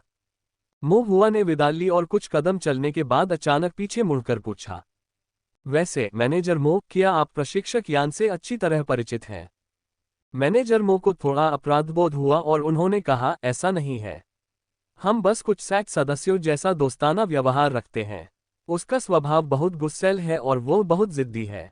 ज्यादातर सामान्य लोग उसे बर्दाश्त नहीं कर पाते। हम कई सालों से एक दूसरे से नहीं मिले हैं, लेकिन कुछ दिन पहले हमारी मुलाकात हुई और हमने चाय पीकर बातें की। ओह, मो हुआ ने गहरे अर्थों वाले ओह शब्द का उच्चारण किया। कोई व्यक्ति दावा करता है कि वह करीबी नहीं है, फिर भी वह इतनी आत्मीयता से बात करता है। ये गहरी आत्मीयता को इंगित करता है, कम से कम हल्की फुल्की जान पहचान को नहीं। मैनेजर मो ने जल्दी से हाथ हिलाते हुए कहा, जल्दी करो, मेरे काम में बाधा मत डालो। मो हुआ ने भाग्य सभा को छोड़ दिया और मन ही मन सोचने लगा। ऐसा लगता है कि मैनेजर मो और प्रशिक्षक यान के बीच किसी प्रकार का गुप्त संबंध है। उसके बाद मो हुआ ने एक नीरस और साधारण संप्रदाय का जीवन व्यतीत किया, दैनिक कक्षाओं में भाग लिया, कक्षा के बाद प्रशिक्षक यान से गठन पर परामर्श किया, शिष्य के निवास पर संरचनाओं को चित्रित किया और आधी रात के बाद चेतना के सागर में क्षतिग्रस्त स्तंभ पर संरचनाओं का अभ्यास किया। सरल किंतु संतुष्टिदायक। मो हुआ के निर्माण कौशल में लगातार सुधार हुआ और उसकी दिव्य अनुभूति भी गहरी होती गई। कम से कम वह स्वर्ण पत्थर संरचना के 4 रूपों वाले पैटर्न आराम से चित्रित कर सकता था और यह काम और भी आसान होता गया और अब उसे दिव्य अनुभूति की कमी महसूस नहीं होती थी। मैनेजर मो के फॉर्मेशन के ऑर्डर कई बार बदले गए, हर बार यह बहाना बनाकर कि बाजार की स्थिति बदल गई है, हम अब पुराने फॉर्मेशन स्वीकार नहीं करेंगे, आपको नए फॉर्मेशन बनाने होंगे, और फिर मो हुआ को नए फॉर्मेशन डायग्राम दिए गए। जब प्रशिक्षक यान ने व्यू रचना सिद्धांत पर निर्देश दिया तो उन्होंने प्रबंधक मो द्वारा मो हुआ को दी गई संरचनाओं को सुविधाजनक ढंग से समझाया, व्यावहारिक रूप से उन्हें चम्मच से खिलाया। इससे मो हुआ के इस संदेह की भी पुष्टि हुई कि मैनेजर मो और प्रशिक्षक यान के बीच अवश्य ही कोई संबंध होगा, और संभावना यह है कि मैनेजर और प्रशिक्षक दोनों ही उन संरचनाओं से अवगत थे जिन्हें उसने फेटेड गैदरिंग के लिए चित्रित किया था। हालांकि सभी लोग चुप रहे और मो हुआ ने भी अनजान होने का नाटक किया। मो हुआ को इस बात पर आश्चर्य हुआ कि प्रशिक्षक उसके प्रति इतना ध्यान क्यों दे रहा था, लगातार संरचनाओं के बारे में प्रश्नों का उत्तर क्यों दे रहा था, और प्रबंधक मो ने इतनी सारी सुविधाएं क्यों प्रदान की। क्या ये वास्तव में सिर्फ इसलिए था क्योंकि उनकी प्रतिभा असाधारण थी? बाद में मुहुआ ने सोचा और महसूस किया कि शायद वह इस बारे में बहुत ज्यादा सोच रहा था। प्रशिक्षक यान एक कठोर और गंभीर व्यक्ति थे जो शिक्षण और प्रशिक्षण दोनों में बहुत सावधानी बरतते थे, और उन्होंने अपने शिष्यों से ज्ञान कभी नहीं छिपाया। मुहुआ पर उनका विशेष ध्यान उसकी प्रतिभा को संजोने की इच्छा से ही उपजा होगा। वे उसे बर्बाद होते और अपना जीवन व्यर्थ जाते नहीं देखना चाहते थे। सच्ची आशा थी कि मुहुआ प्रशिक्षण के अध्ययन में उल्लेखनीय प्रगति कर सकेगा। मैनेजरों का प्रशिक्षक यान के साथ संबंध था और प्रशिक्षक यान के अनुरोध पर ही उन्होंने मुहुआ को क्रमिक रूप से आकृतियां बनाने का काम सौंपा था। मुहुआ ने चुपचाप अपने दिल में दोनों व्यक्तियों की दयालुता को नोट किया। हालांकि मुहुआ अभी भी एक निम्न स्तरीय क्यूई शोधन तृतीय स्तर का साधक ही था, वह ज्यादा कुछ करने में असमर्थ था। अगर वह उनकी कृपा का बदला चुकाना भी चाहता तो वह भविष्य तक इंतजार ही कर सकता था। 2 महीने और बीते और गोल्ड स्टोन फॉर्मेशन के अलावा मुहुआ ने मडसैंड फॉर्मेशन, क्विकसैंड फॉर्मेशन और वेंटिलेशन फॉर्मेशन भी सीख लिया। फॉर्मेशन बनाते समय बचाए गए स्पिरिट स्टोन्स को मिलाकर उसने 180 से ज्यादा स्टोन जमा कर लिए थे। मुहुआ ने 200 आत्मिक पत्थर जमा करने और फिर एक मध्यम निम्न स्तरीय साधना तकनीक अपनाने की योजना बनाई। इससे उसके माता पिता का बोझ काफी कम हो जाएगा। एक बार जब उसने पर्याप्त मात्रा में आत्मा पत्थर एकत्र कर लिए और उपयुक्त साधना तकनीक चुन ली, तो उसने अपने माता पिता को सूचित करने की योजना बनाई, जो निश्चित रूप से खुश होंगे। लेकिन इससे पहले कि मुहुआ पर्याप्त मात्रा में स्पिरिट स्टोन जमा कर पाता, घर में परेशानी खड़ी हो गई। एक दिन कीमिया की कक्षा के दौरान प्रशिक्षक यान ने अचानक मुहुआ को पुकारा। उन्होंने गंभीर भाव से मुहुआ को बताया कि उसकी मां बहुत बीमार है और उसे तुरंत घर जाकर उसे देखने के लिए कहा। मुहुआ एक क्षण के लिए स्तब्ध रह गया और फिर उसे ऐसा लगा जैसे उसके ऊपर ठंडे पानी की बाल्टी डाल दी गई हो, जिससे उसकी हड्डियों तक ठंड लग गई। मुहुआ ने प्रशिक्षक से कुछ दिनों की छुट्टी मांगी और फिर जल्दी से घर लौट आया। लेकिन जब वह वहां पहुंचा तो उसके घर का दरवाजा बंद था। मुहुआ ने कई बार खटखटाया, लेकिन कोई जवाब नहीं मिला। वह घबरा गया। तभी शोर सुनकर पड़ोसी की चाची बाहर आई और बोली, क्या ये तुम हो मुहुआ? आंटी यांग, मेरी माँ। मैं अभी तुम्हें बताने ही वाला था कि तुम्हारी माँ बहुत बीमार है और एप्रिकॉट फॉरेस्ट हॉल में ओल्ड मिस्टर फैंग उनका इलाज कर रहे हैं। जल्दी जाओ और उनसे मिलने जाओ। मुहुआ ने उसे बार बार धन्यवाद दिया, फिर एप्रिकॉट फॉरेस्ट हॉल की ओर दौड़ पड़ा। एप्रिकॉट फॉरेस्ट हॉल ही आसपास का एकमात्र पिल हॉल था। एक पिल मास्टर के निवास के साथ चोट या बीमारी से ग्रस्त अधिकांश साधक पिल हॉल में जाते थे ताकि पिल मास्टर उनकी जांच कर सके और उनकी चोटों को ठीक करने या उनकी बीमारियों को ठीक करने के लिए गोलियां बना सके। खुबानी वन हॉल के वृद्धश्री फैंग तोंगशियान शहर के एक प्रसिद्ध गोली मास्टर थे, जिन्होंने अपना आधा से ज्यादा जीवन कीमिया दाव के अध्ययन में समर्पित कर दिया था। अपने बाद के वर्षों में मूल्यांकन पास करने के बाद वे एक सच्चे प्रथम श्रेणी के गोली मास्टर बन गए, जो तोंगशियान शहर के कुछ आधिकारिक रूप से मान्यता प्राप्त गोली मास्टरों में से एक थे। इसके अतिरिक्त वृद्धश्री फैंग तोंगशियान शहर में एकमात्र गोली मास्टर थे जो प्रथम श्रेणी के गोली मास्टर बनने के बाद भी बाजार शहर में ढीले साधकों के लिए एक दुकान खोलने और रोगियों की देखभाल करने के लिए तैयार थे। जब मुहुआ एप्रिकॉट फॉरेस्ट हॉल में पहुंचे तो वहां पहले से ही बूढ़े मिस्टर फैंग मौजूद थे और मरीजों का इलाज कर रहे थे। बूढ़े मिस्टर फैंग ने एक पुराना, थोड़ा फीका पड़ा काला ताओवादी चोगा पहना हुआ था। सफेद बालों और दाढ़ी के साथ और एक सौम्य भाव के साथ उन्होंने मुहुआ को देखा और अपने सामने बैठे मरीज से कुछ शब्द कहकर माफी मांगी, फिर मुहुआ को पास आने का इशारा किया। मुहुआ जल्दी से आगे बढ़कर सम्मान व्यक्त करने लगा और बोला, नमस्कार दादाजी फैंग। मेरी माँ। वाह। बूढ़े मिस्टर फैंग ने सिर हिलाया और कहा, अच्छा बच्चा, मैंने तुम्हारी माँ की बीमारी का जायजा लिया है। हालांकि यह काफी गंभीर है, लेकिन उनकी जान को कोई खतरा नहीं है। तुम निश्चिंत रहो। तभी मुहुआ ने राहत की सांस ली। हालांकि होश में आने पर उसे मुंह सूखने और गले में जलन महसूस हुई। मुहुआ बचपन से ही कमजोर था। जल्दी जल्दी दौड़ने और बहुत तेज दौड़ने के कारण अचानक रुकने से उसे अब बहुत पसीना आ रहा था। बूढ़े मिस्टर फैंग ने अपना दाहिना हाथ मुहुआ की पीठ पर हल्के से रखा। उनके हाथ से एक हल्की नीली रोशनी टिमटिमाई, जिससे कुछ आध्यात्मिक शक्ति का संचार हुआ और मुहुआ को ऐसा महसूस हुआ जैसे कि एक वसंत की हवा उसके अंगों में बह गई हो, जिससे उसकी सांस तुरंत आसान हो गई। बूढ़े मिस्टर फैंग ने फिर एक हल्का कप चाय डाली और निर्देश दिया, थोड़ी थोड़ी मात्रा में, धीरे धीरे पियो। बूढ़े श्री फैंग के निर्देशों का पालन करते हुए मोहुआ ने धुंधली चाय को धीरे धीरे पिया जब तक कि उसकी सांस एक बार फिर से सुचारू नहीं हो गई।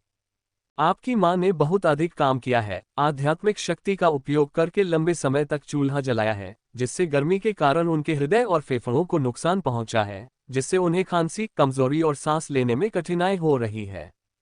बूढ़े श्री फैंग ने मोहुआ को बीमारी के बारे में बताया और आगे कहा, जब उसे यहाँ लाया गया था तो वह मुश्किल से सांस ले पा रही थी।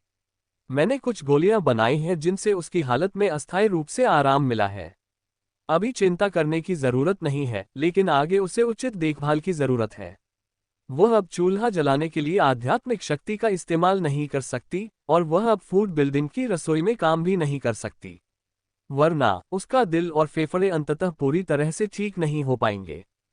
मोहुआ भयभीत होकर फिर से गहराई से झुकने से खुद को नहीं रोक सका और कहा, मैं हमेशा अपने दिल में दादाजी फैंग की दयालुता को याद रखूंगा। बूढ़े मिस्टर फैंग ने मोहुआ को उठाया, हल्के से मुस्कुराए और कहा, जान बचाना और घायलों को ठीक करना एक पिल मास्टर के कर्तव्यों का हिस्सा है, दयालुता की बात करने की कोई जरूरत नहीं है। तुम जवान हो लेकिन बहुत साफ बोलते हो। जब तक तुम मुझे पैसे दोगे तब तक शायद मैं जमीन में दब चुका होऊंगा।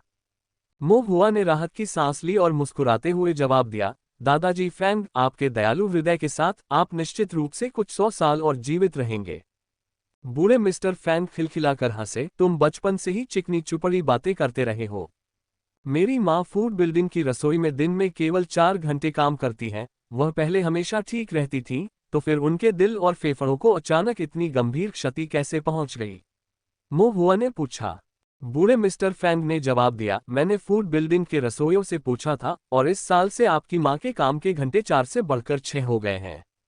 काम के घंटे बढ़ने से आध्यात्मिक शक्ति का क्षीण होना आसान हो जाता है और ज्यादा काम के साथ नुकसान स्वाभाविक रूप से और भी बढ़ जाता है। तो क्या अग्निरोधी हेयरपिन बेकार था?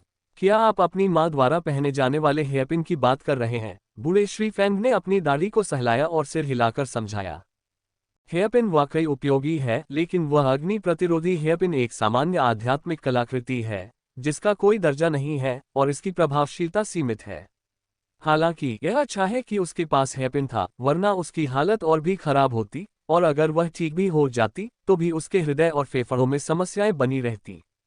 मोहुआ को राहत और डर का मिला जुला एहसास हुआ। फिर उसने निदान की लागत के बारे में पूछा। बूढ़े मिस्टर फैंग ने कहा, फूड बिल्डिंग के मैनेजर पहले आ गए थे, वे तुम्हारी माँ की हालत को लेकर बहुत परेशान हैं, इसलिए वे सारी गोलियों का खर्च उठाएंगे। तुम्हें इसकी चिंता करने की जरूरत नहीं है। बूढ़े मिस्टर फैंग ने मोहुआ को चुपके से आंख मारी और फुसफुसाए, चूंकि वे राजी हैं इसलिए मैं विनम्र नहीं रहूंगा। मैंने गोलियों के लिए सबसे अच्छी सामग्री इस्तेमाल की है और मैं ये सुनिश्चित करूंगा कि तुम्हारी माँ ठीक हो जाए। मोहुआ को आश्वस्त किया गया। उसने बूढ़े श्री फैंग को ईमानदारी से धन्यवाद दिया और फिर धीरे से पूछा, क्या मैं अपनी माँ से मिल सकता हूँ? बूढ़े मिस्टर फैंग ने सिर हिलाया, चलो, उसने अभी अभी दवा ली है और लेट गई है। याद रखना, अपनी आवाज धीमी रखना। एप्रिकॉट फॉरेस्ट हॉल के वार्ड आपस में जुड़े हुए थे और मरीजों के आराम के लिए खास तौर पर कई बिस्तर लगाए गए थे। हालांकि साधारण, वे साफ सुथरे थे और हवा में हल्की धूप की सुगंध थी। जब मोहुआ ने लियू रुहुआ को देखा तो वह अंदर बिस्तर पर चुपचाप लेटी हुई थी, हल्की सांस ले रही थी और पीली और कुछ हद तक थकी हुई दिख रही थी। मोहुआ एक छोटा स्टूल ले आया, उसके पास धीरे से बैठ गया और लियू रुहुआ के चेहरे को देखने लगा। मोहुआ को याद आया कि जब वह नया नया पैदा हुआ था तो उसकी माँ जवान, सौम्य और सुंदर थी और उसकी मुस्कान बहुत प्यारी थी। अब बिना एहसास किए 10 साल बीत गए। जिन किसानों का जीवन काल अपेक्षाकृत अधिक होता है उनके लिए 10 वर्ष ज्यादा नहीं होते। कुछ किसानों का स्वरूप एक दशक में भी बिल्कुल नहीं बदलता। लेकिन मोहुआ की माँ कुछ हद तक क्षीण हो गई थी, यहाँ तक कि उसकी कनपटियों पर भी कुछ सफेद बाल थे।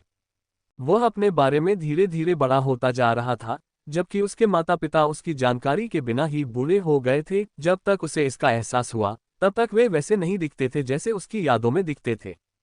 मोहुआ का दिल खट्टा हो गया और उसकी आंखें थोड़ी धुंधली हो गईं। लियू रुहुआ के काफी देर तक सोए रहने के बाद जब उसकी नींद खुली तो उसने देखा कि मोहुआ उसके बगल में लेटा हुआ है। उसकी आंखें लाल थीं। उसे सुकून भी मिला और थोड़ी बेचैनी भी। लियू रुहुआ ने मोहुआ के सिर को छुआ, तुम यहाँ क्यों हो? क्या तुम्हें संप्रदाय में साधना नहीं करनी चाहिए? मो हुआ चुपचाप उसकी तरफ देखता रहा। लियू रुहुआ को थोड़ी शर्मिंदगी महसूस हुई और उसने कहा, मैं ठीक हूं, तुम्हें मेरी चिंता करने की जरूरत नहीं है।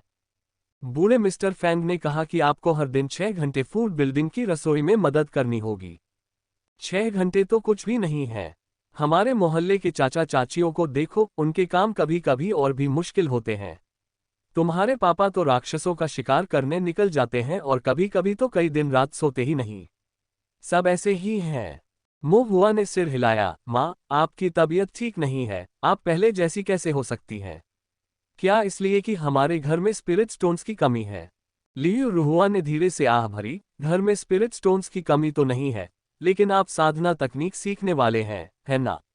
एक मध्यम स्तरीय, निम्न स्तरीय तकनीक की कीमत 200 से ज्यादा स्पिरिट स्टोन्स होनी चाहिए। मैं सोच रही थी कि और पैसे बचाऊं ताकि समय आने पर आप कोई बेहतर तरीका चुन सकें। मो हुआ हैरान रह गया। मैंने तकनीकों के बारे में कुछ भी नहीं बताया, आपको कैसे पता चला, माँ? लियू रुहुआ ने मो हुआ के सिर पर फिर से हाथ फेरा। मूर्ख बच्चे, तुम्हारी माँ को कैसे पता नहीं चला?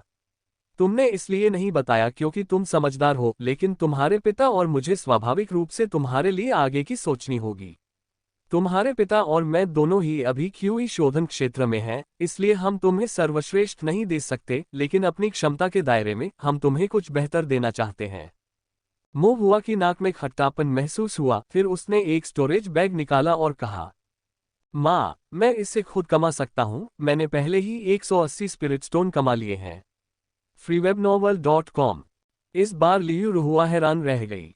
उसने अपना मुंह थोड़ा सा खोला और थोड़ी देर बाद बोली, तुमने इतना कैसे कमाया? मो हुआ को थोड़ा बेहतर महसूस हुआ। मैं लोगों को ड्राइंग फॉर्मेशन में मदद कर रहा हूँ। क्या नॉर्थ स्ट्रीट पर अभी भी वह भाग्यवान सभा है? हाँ, मो हुआ ने कहा और फिर वह रुका। माँ, आपको भी इसके बारे में कैसे पता चला? लियू रुहुआ ने धीरे से मुस्कुराते हुए कहा, तुम्हारे पिता ने मुझे बताया था।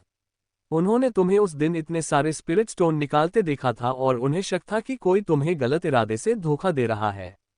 वह तुम्हारे पीछे पीछे उस दुकान तक गए और मैनेजर से कुछ सवाल पूछे। तब उन्हें पता चला कि तुम्हें धोखा नहीं दिया गया था, बल्कि मैनेजर को तुमने धोखा दिया था। तुम्हारी माँ होने के नाते मुझे तो ये भी नहीं पता था कि तुम्हें एक बड़ा भाई मिल गया है। मो हुआ का मुंह खुला का खुला रह गया।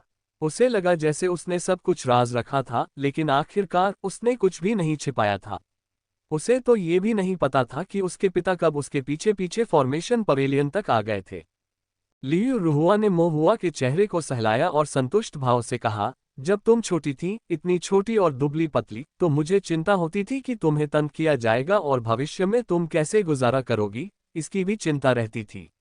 लेकिन अब इतनी कम उम्र में तुम इतने सारे स्पिरिट स्टोन कमा सकती हो, अब मैं निश्चिंत हूँ। हालांकि आपको ये आत्मिक रत्न अपने लिए बचाकर रखने चाहिए। अभी इसे ज्यादा मत समझिए। जब आपकी साधना ज्यादा हो जाएगी या जब आपकी शादी हो जाएगी और आपके बच्चे होंगे, तब आपको कई आत्मिक रत्नों की जरूरत पड़ेगी। अभी से इन्हें बचाकर रखने से बाद में आने वाली मुश्किलों से बचा जा सकेगा। freewebnovel.com। मो हुआ ने सिर हिलाया। माँ, मैं भविष्य में जरूर और भी स्पिरिट स्टोन कमाऊंगा, आपको इसकी चिंता करने की जरूरत नहीं है। अभी आपके लिए सबसे जरूरी है अपनी सेहत ठीक करना, किसी और चीज की चिंता मत करो। लियू रुहुआ ने मो हुआ को प्यार से देखा, कुछ और कहना चाहती थी, लेकिन खांसने लगी। मो हुआ ने उसे आगे कुछ बोलने से रोका और आराम करने की सलाह दी। दूसरे दिन मो शान भी जल्दी से वापस आ गया। जब मो शान एप्रिकॉट फॉरेस्ट हॉल में पहुंचे तो उनके कपड़े फटे हुए थे और कीचड़ से सने हुए थे, और उनकी बांह पर पट्टी बंधी हुई थी, जैसे कि उसे किसी राक्षस जानवर ने फाड़ दिया हो, और उसमें से अभी भी खून रिस रहा था। ऐसा लग रहा था कि राक्षस शिकार दल ने अभी अभी राक्षस जानवरों के साथ मौत की लड़ाई समाप्त की थी और वापस लौटने से पहले उनके पास अपने घावों का इलाज करने का समय नहीं था। जब मो शान को पता चला कि उसकी पत्नी की जान खतरे में नहीं है, तभी उसने राहत की सांस ली।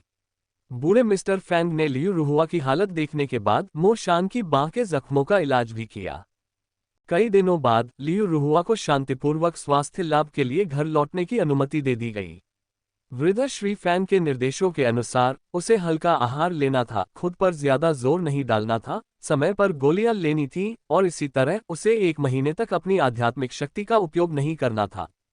मो शान और उसका बेटा कुछ दिनों के लिए घर पर रहे, फिर उन दोनों को लियू रुहुआ ने बाहर निकाल दिया। राक्षस शिकार दल के नेता के रूप में मो शान को राक्षस जानवरों का शिकार करने के लिए अपने दल के सदस्यों का नेतृत्व करना पड़ा, और मो हुआ को एक संप्रदाय के शिष्य होने के नाते साधना के लिए संप्रदाय में जाना पड़ा, और वह अपने पाठों में बहुत अधिक देरी नहीं कर सकता था। सौभाग्य से लियू रुहुआ का प्रतिबंध केवल आध्यात्मिक शक्ति के उपयोग पर था, और उसका सामान्य जीवन प्रभावित नहीं हुआ। मो शान के पास आस पड़ोस की आंटियों से काम संभालने के लिए मदद मांगने के अलावा कोई चारा नहीं था। वह खुद भी जब भी मौका मिलता वापस आ जाता, और मो हुआ जब भी हर 10 दिन में छुट्टी पाता अपनी इंस्ट्रक्टर से घर आकर उससे मिलने की छुट्टी मांग लेता। प्रशिक्षक यान समझदार थे और उन्होंने मो हुआ के लिए इसे कठिन नहीं बनाया, बस उन्हें याद दिलाया कि वह अपनी साधना और संप्रदाय के पाठ्यक्रम की उपेक्षा न करें। 1 महीने बाद लियू रुहुआ का स्वास्थ्य लगभग पूरी तरह ठीक हो गया था। हालांकि उसे अभी भी घर पर ही रहना पड़ता था और ऐसी गतिविधियां नहीं कर सकती थी जिनमें आध्यात्मिक शक्ति की आवश्यकता होती थी। कहीं ऐसा ना हो कि उसे लगातार खांसी आने लगे, फिर भी कोई और कमी नहीं थी।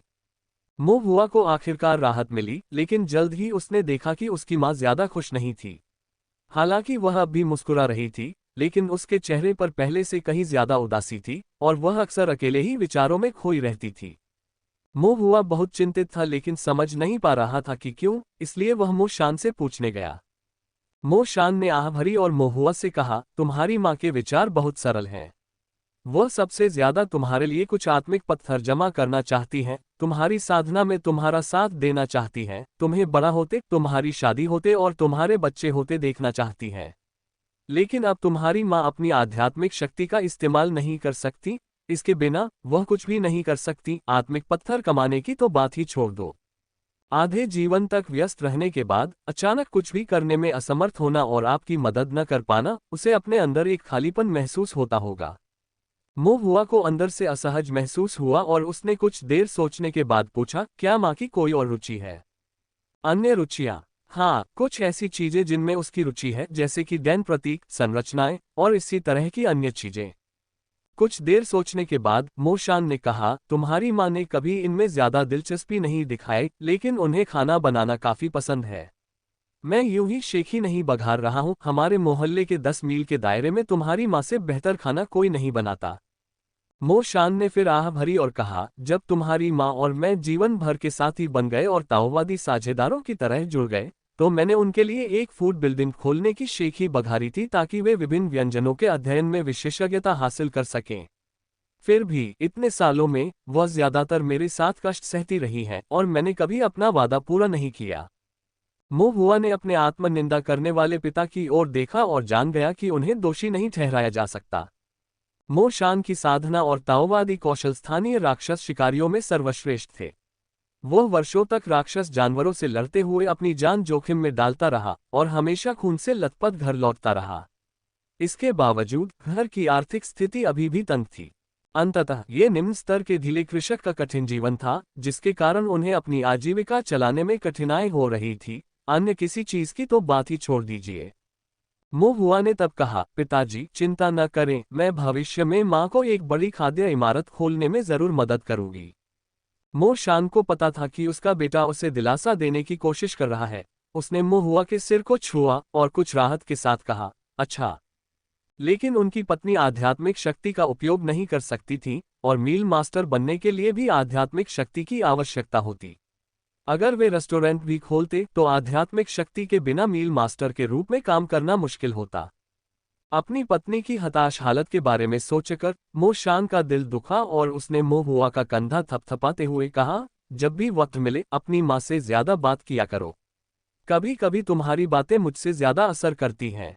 अपनी माँ को ज्यादा सोचने मत दो। हाँ, मो हुआ ने सिर हिलाया। उसके बाद जब भी वह खाली होता, मो हुआ लियू रुहुआ से खुलकर बातें करती, और सचमुच उसकी रंगत में थोड़ा सुधार हुआ। फिर भी जब वह अकेली होती तो उसका व्यवहार अभी भी उदास रहता। काश माँ आध्यात्मिक शक्ति का उपयोग कर पाती, मो हुआ ने सोचा, हालांकि ये जानते हुए भी कि यह बिल्कुल असंभव था। बीमारी बिजली की तरह आती है और रेशम की तरह चली जाती है। इसके अलावा इतने सालों से इतनी पुरानी बीमारी के साथ वह केवल धीरे धीरे ठीक होने पर ही भरोसा कर सकती थी। यह असंभव था कि वह अल्पावधि में ठीक हो जाती। ताओ साधना जगत में ऐसे प्राकृतिक खजाने जरूर होंगे जो उसे पूरी तरह से ठीक कर सकते थे। बूढ़े मिस्टर फैंग ने कुछ का जिक्र भी किया था, लेकिन मो हुआ जैसे परिवार के पास न तो उन्हें ढूंढने के लिए पर्याप्त संपर्क थे और न ही अगर वे ढूंढ भी लेते तो उन्हें खरीदने के साधन। मो हुआ के पास यह विचार छोड़ देने के अलावा कोई विकल्प नहीं था। आधा महीना और बीत गया और साल का सबसे गर्म महीना आ गया। सूरज आसमान में ऊंचा था, जिससे जमीन इतनी गर्म हो रही थी कि झुलसने लगी। तोनशियांग गेट में हमेशा की तरह गर्मी की छुट्टियां थीं, जो 1 महीने से कुछ ज्यादा समय तक चली। एक ग्रीष्मकालीन अवकाश और एक शीतकालीन अवकाश, एक वर्ष में 2 सबसे लंबे अवकाश। मौसम गर्म था और राक्षस जानवर ज्यादा घूमना पसंद नहीं करते थे। जो बाहर निकलते भी थे वे आमतौर पर अग्नि श्रृंखला के होते थे, जिनकी राक्षसी शक्ति ऐसे मौसम में और भी प्रबल हो जाती थी, जिससे उन्हें संभालना बेहद मुश्किल हो जाता था। इसलिए गर्मी की छुट्टियों का समय राक्षस शिकार के लिए भी ऑफ सीजन होता था। मो शान ज्यादातर समय घर पर ही रहता था और कुछ दिनों के लिए तभी बाहर जाता था जब टीम के किसी सदस्य को कोई कीमती राक्षस जानवर मिल जाता था। फिर वह उन जानवरों से मिले कुछ स्पिरिट स्टोन या फर लेकर लौटता था। एक बार कुछ दिनों के लिए घर से बाहर रहने के बाद मो शान एक बड़ा सा पार्सल लेकर लौटा। मो हुआ ने उसे खोला और उसमें टैंडन मीट का एक बड़ा पैकेट पाया, जिसे देखकर वह आश्चर्य से मुंह खोले रह गया। पापा, यह एक जंगली पहाड़ी बैल का मांस है। इसमें आध्यात्मिक ऊर्जा बहुत कम है और इसकी कीमत ज्यादा नहीं है, लेकिन दूसरे राक्षस जानवरों की तुलना में मांस की गुणवत्ता बहुत खराब नहीं है और इसका स्वाद भी ज्यादा तीखा नहीं है। हाल ही में मॉन्स्टर हंटिंग टीम को ज्यादा कुछ नहीं मिला, सिर्फ एक जंगली पहाड़ी सांड मिला है। उसकी खाल उतारने और उसे काटने के बाद हम उसका मांस नहीं बेच पाए। सबकी शिकायत थी कि बीफ बहुत सख्त और पुराना है, पकाने या चबाने में बहुत मुश्किल। इसलिए हम सब थोड़ा थोड़ा घर ले गए खाने के लिए, मो शान ने बताया। मो हुआ ने अनिश्चित होकर पूछा, पिताजी, क्या आप यह मांस पकाने की योजना बना रहे हैं? मो शान ने मो हुआ के बालों को सहलाते हुए कहा, क्या तुम्हें अपने पिताजी का खाना पसंद नहीं है? मो हुआ मुस्कुराया और कुछ नहीं बोला। दोपहर के समय मो शान ने गोमांस पकाना शुरू किया और काफी प्रयास के बाद अंततः उन्होंने इसे पकाया और एक बड़े खुले मुंह वाले सफेद चीनी मिट्टी के कटोरे में परोसा। इसे चखो, देखो कैसा है। सफेद चीनी मिट्टी के कटोरे में सोया सॉस के रंग का पका हुआ गोमांस रखा था। गोमांस को देखते ही लियू रुहुआ ने अपनी चॉपस्टिक नीचे रख दी और केवल एक चम्मच सूप उठाया और धीरे धीरे पीने लगी। दूसरी ओर मो हुआ ने मांस का एक टुकड़ा उठाया और उसे कई बार चबाया, जब तक कि उसके दांत दुखने नहीं लगे। मांस हठीला और अडिग रहा, उसमें टूटने का कोई लक्षण नहीं दिखा। शर्मिंदा होते हुए भी विनम्र, मो हुआ ने मांस थूक दिया और सूप के लिए एक चम्मच उठाया और प्रशंसा करते हुए कहा, सूप अच्छा है। मो शान ने उसे चिढ़कर देखा। सूप अच्छा है क्योंकि तुम्हारी माँ ने इसे बिल्कुल सही तरीके से पकाया है। लियू रुहुआ ने अपने होंठ भींचे और मुस्कुराए, सोच ही मायने रखती है, लेकिन खाना बनाना कोई लापरवाही नहीं है। यहाँ तक कि जब आध्यात्मिक शक्ति का इस्तेमाल करके आग जलाई जाती है, तब भी कई बारीकियां होती हैं, जैसे कब तेज आंच पर या कब धीमी आंच पर, कब कौन सा मसाला डालना है और कितना डालना है। सब कुछ अनुपात पर निर्भर करता है। ये सुनकर मो हुआ ने अचानक पूछा, तो अगर इसे काफी देर तक पकाया जाए तो क्या गोमांस नरम हो सकता है? लियू रुहुआ ने उत्तर दिया, सैद्धांतिक रूप से हाँ, लेकिन इसके लिए एक साधक को दिन रात बर्तन की निगरानी करनी होगी तथा आध्यात्मिक शक्ति से लगातार आग को भड़काना होगा। मो शान ने कहा, कोई भी साधारण साधक ऐसा नहीं कर सकता और मुझे संदेह है कि जो साधक ऐसा कर सकता है वह वास्तव में ऐसा करने के लिए इतना आलसी होगा। क्या होगा अगर हम एक फॉर्मेशन का उपयोग करें? मो हुआ की आंखें चमक उठी। गठन, एक पल के लिए विचार करते हुए लियू रुहुआ ने कहा, मुझे इस बारे में पक्का पता नहीं है, लेकिन मैंने फूड बिल्डिंग के मुख्य रसोइये से सुना है कि कुछ बड़े प्रतिष्ठानों में आर्टिफैक्ट रिफाइनर चूल्हे बनवाते हैं, फिर फॉर्मेशन मास्टर्स उन पर फॉर्मेशन लिखवाते हैं। सिर्फ स्पिरिट स्टोन्स से, बिना किसी कल्टीवेटर की आध्यात्मिक शक्ति खर्च किए, सामग्री को लंबे समय तक उबालना संभव है। हालांकि फॉर्मेशन मास्टर को नियुक्त करना बहुत महंगा है और मैंने सुना है कि पिछला रेस्टोरेंट ऐसा चूल्हा नहीं खरीद सकता था। अच्छा ऐसा है, मो हुआ ने सोच विचार कर कहा। मो शान ने भी गोमांस का एक टुकड़ा खाया और उसे चबाने में असमर्थ होने के कारण उसे स्वीकार करना पड़ा, ये चबाना सचमुच कठिन है, और फिर उसने उसे निगल लिया तथा अपनी आध्यात्मिक शक्ति से उसे बलपूर्वक आत्मसात कर लिया। शाम को क्षतिग्रस्त स्तंभ पर आकृतियां बनाने का अभ्यास करते समय मोहुआ ने खाद्य भवन के विषय पर गिनती की। अगले दिन मोहुआ ने घर पर ड्राइंग फॉर्मेशन का अभ्यास नहीं किया, बल्कि चिलचिलाती धूप का सामना करते हुए वह सीधे नॉर्थ स्ट्रीट की ओर निकल पड़ा। भीषण गर्मी के कारण कुछ ही कदम चलते ही उसे पसीने से तरबतर होना पड़ा। फिर भी कुछ छोटे विक्रेता भी धूप में बेमन से अपना सामान बेच रहे थे। नॉर्थ स्ट्रीट पर पहुंचकर मोहुआ ने क्षेत्र के सबसे बड़े रेस्तरां फुल्लू रेस्तरां को ढूंढा और फिर प्रबंधक से पूछा, क्या आपके युवा मालिक का उपनामन है जिसका नाम अंजियाओपांग है? मेरा मतलब है अंजियाओफू। मैनेजर ने मोहुआ को उसके सादे कपड़ों की वजह से नीची नजर से नहीं देखा, बल्कि मोहुआ की जान पहचान देखकर उसे शक हुआ कि मोहुआ सचमुच यंग मास्टर का दोस्त होगा, इसलिए उसने विनम्रता से जवाब दिया, युवा स्वामी सही कह रहे हैं, युवा स्वामी ऊपर हैं। क्या आप चाहेंगे कि मैं उन्हें कोई संदेश भेज दूं? मोहुआ ने विनम्रता से जवाब दिया, क्या आप कृपया बता सकते हैं कि उसी संप्रदाय का मो उपनाम वाला एक व्यक्ति किसी मामले के लिए उसे ढूंढ रहा है? दुकानदार ऊपर चला गया और थोड़ी देर बाद वापस आया और मोहुआ को विनम्रतापूर्वक ऊपर आने का निमंत्रण दिया। जब मोहुआ ने आन शियाओपान को देखा तो आन शियाओपान कुछ भड़कीले कपड़े पहने युवकों के साथ शराब पी रहा था। मेज पर तरह तरह के चटक रंग बिरंगे मनमोहक स्पिरिट फ्रूट रखे थे। नौकरानियां उन्हें पंखा झल रही थी, हल्की सुगंधित हवा ला रही थी और गायिकाएं धुनें गा रही थी जो हवा में घुल रही थी। कमरा ठंडा और आरामदायक था, गर्मियों की किसी भी प्रकार की भीषण गर्मी का एहसास नहीं था और कमरे को ठंडा और हवादार बनाने के लिए स्क्रीन पर बर्फ से संबंधित संरचना पैटर्न भी उकेरे गए थे। मोहुआ ने उन छुट्टा किसानों के बारे में सोचा जो अपनी जीविका चलाने के लिए सड़कों पर तपती गर्मी में व्यापार करने के लिए संघर्ष कर रहे थे और वह खुद को चिंतनशील महसूस करने से नहीं रोक सके। वे सभी क्यूई शोधन क्षेत्र के साधक थे, एक ही तोंगशियान शहर में रहते थे, फिर भी ऐसा लगता था जैसे वे दो अलग अलग दुनियाओं में रहते हों। मोहुआ, ये सचमुच तुम हो? एन जियाओपांग ने मोहुआ को देखा और कुछ हद तक प्रसन्न दिखे। उन्होंने अपना हाथ हिलाते हुए कहा, आओ हमारे साथ एक ड्रिंक के लिए शामिल हो जाओ। एन शियाओपांग का चेहरा शराब पीने से लाल हो गया था, लेकिन वह युवा था और संभवतः वह फलों वाली शराब पी रहा था, जो अगर नशे में भी हो जाए तो शरीर को ज्यादा नुकसान नहीं पहुंचाती। मोहुआ शराब पीने के मूड में नहीं था और उसने सीधे कहा, युवा मास्टर एन, मुझे आपसे कुछ बात करनी है। ओह! एन जियाओपांग वास्तविकता में वापस आ गया और अन्य युवकों की ओर इशारा किया, तुम लोग पीते रहो, मुझे बात करनी है। इसके बाद दुकानदार मोहुआ और अन शियाओपांग को एक शांत निजी कमरे में ले गया। मोहुआ ने सीधे मुद्दे पर आते हुए कहा, युवा गुरु अन, मुझे आपकी मदद चाहिए। एन शियाओपांग स्पष्ट रूप से अभी भी थोड़ा नशे में था, लेकिन उसने अपनी छाती थपथपाई और कहा, जब तक मैं इसमें मदद कर सकता हूं, बस पूछ लो। मोहुआ ने निजी कमरे में शानदार सजावट को देखा और पूछा, ये फूड बिल्डिंग, इसका स्वामित्व आपके परिवार के पास है ना? आन जियाओपांग ने गर्व से कहा, हाँ। क्या आप रसोई में खाना पकाने के लिए स्टोव या कल्टीवेटर आध्यात्मिक शक्ति का उपयोग करते हैं?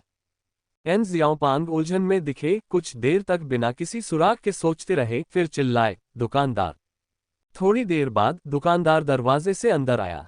आन जियाओपांग ने दुकानदार की ओर इशारा करते हुए मोहुआ से कहा, इससे पूछो। तो मोहुआ ने दुकानदार से अपना पिछला प्रश्न दोहराया। दुकानदार ने जवाब दिया, शुरू में हम खाना पकाने के लिए कल्टीवेटर की आध्यात्मिक शक्ति का इस्तेमाल करते थे, लेकिन ये तरीका कल्टीवेटर के हृदय और फेफड़ों को आसानी से नुकसान पहुंचाता है और आग अस्थिर होती है, इसलिए हमारे मालिक ने इसे न अपनाने का फैसला किया। पिछले साल हमने एक आर्टिफैक्ट रिफाइनर को खास तौर पर एक चूल्हा बनाने के लिए नियुक्त किया और एक फॉर्मेशन मास्टर से उस चूल्हे का चित्र बनवाया। तब से हम हमेशा इसी चूल्हे का इस्तेमाल करते हैं। मोहुआ उत्सुक था, क्या चूल्हे की लागत एक कल्टीवेटर को काम पर रखने से अधिक है? दुकानदार ने ईमानदारी से जवाब दिया, लंबे समय में स्टोव बेहतर होते हैं। कम समय में कल्टीवेटर किराए पर लेना निश्चित रूप से ज्यादा किफायती है और इसके अलावा आप कल्टीवेटर की कीमत पर मोलभाव भी कर सकते हैं।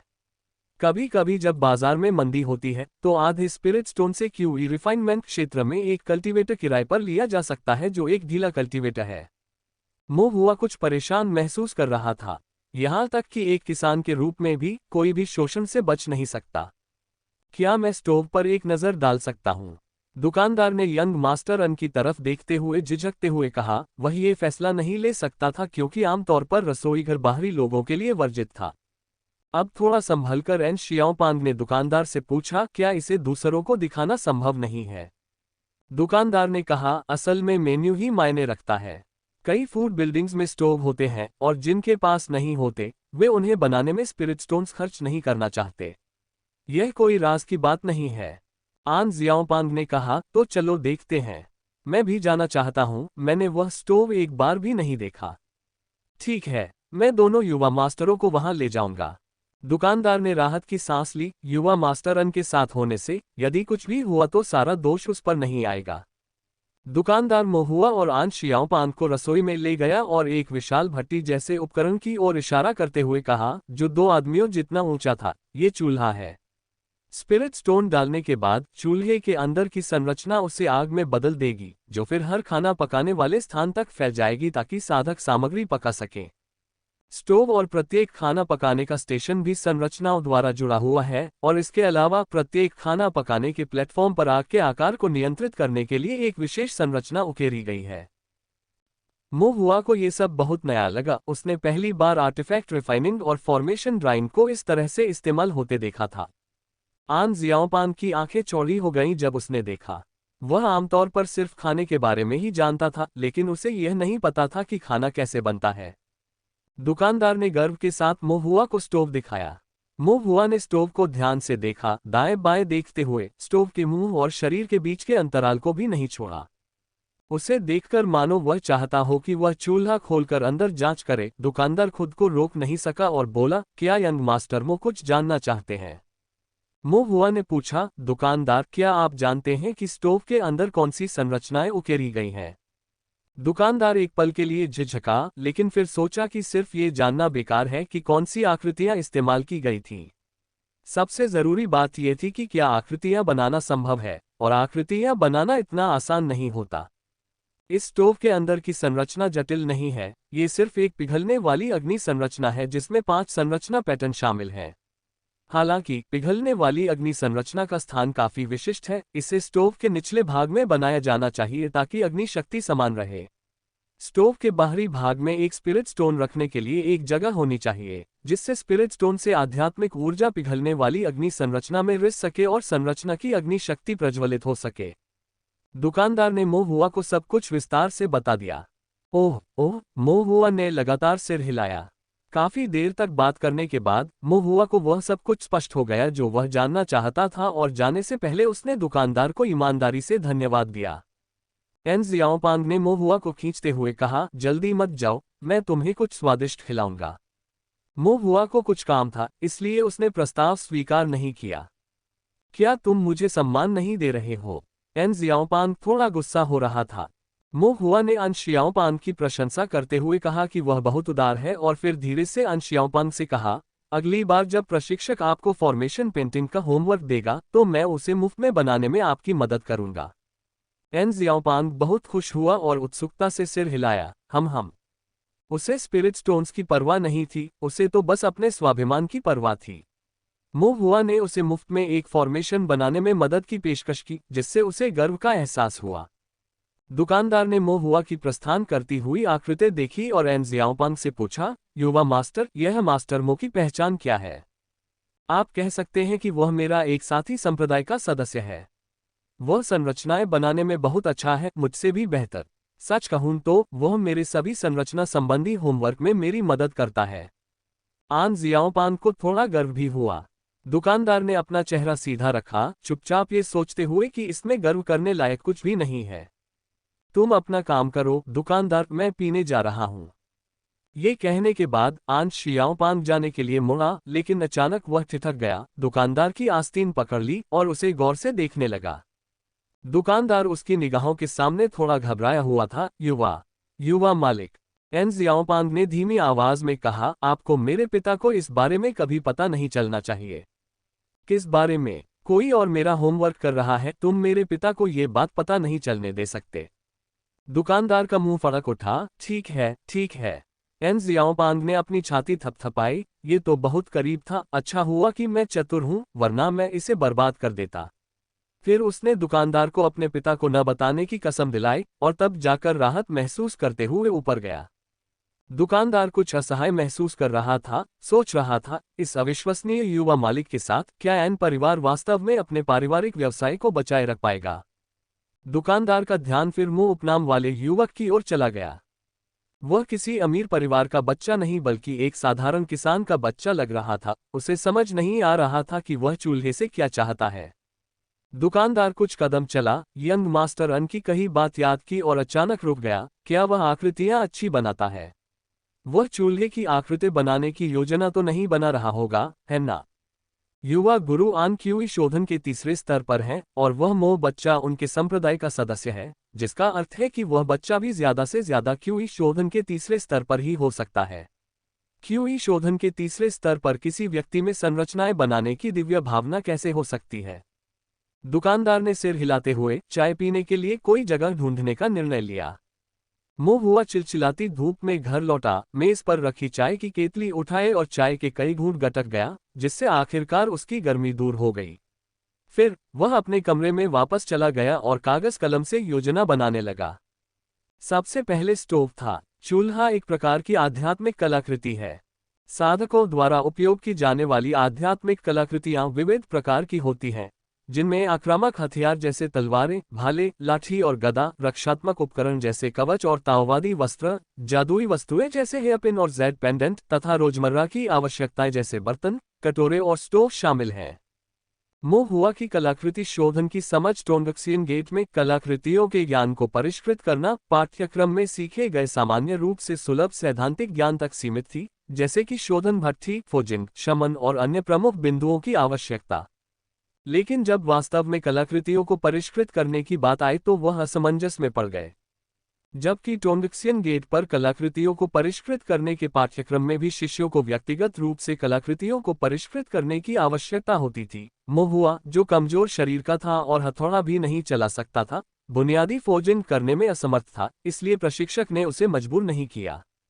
अब एक स्टोव को परिष्कृत करने के लिए, जो कि एक साधारण आध्यात्मिक कलाकृति नहीं थी, वह केवल एक विशेष कलाकृति परिशोधक की ही तलाश कर सकता था। अगला गठन था मेल्टिंग फायर फॉर्मेशन, जिसमें 5 गठन पैटर्न थे, जो वर्तमान मोहुआ के लिए काफी चुनौतीपूर्ण था। मोहुआ ने पहले जो आकृतियां बनाई थीं, उनमें अधिकतम 4 पैटर्न थे। क्यूई शोधन क्षेत्र में संरचनाओं के लिए प्रत्येक अतिरिक्त पैटर्न संरचना की प्रभावशीलता को महत्वपूर्ण रूप से बदल देता था। एक पैटर्न का अंतर एक संरचना गुरु के लिए एक संपूर्ण सीमा का प्रतिनिधित्व करता था। मोहुआ हर दिन आकृतियां बनाने का अभ्यास करता था और स्टेल का इस्तेमाल करके अपने कौशल को निखारता था, जिससे उसकी दिव्य अनुभूति काफी बढ़ गई थी। वह 4 पैटर्न वाली आकृतियां आसानी से बना लेता था, लेकिन 5 पैटर्न वाली आकृतियां बनाना उसके लिए अलग बात थी। एक और कठिनाई ये थी कि इस पिघलती आग की संरचना को स्टोव पर बनाना था।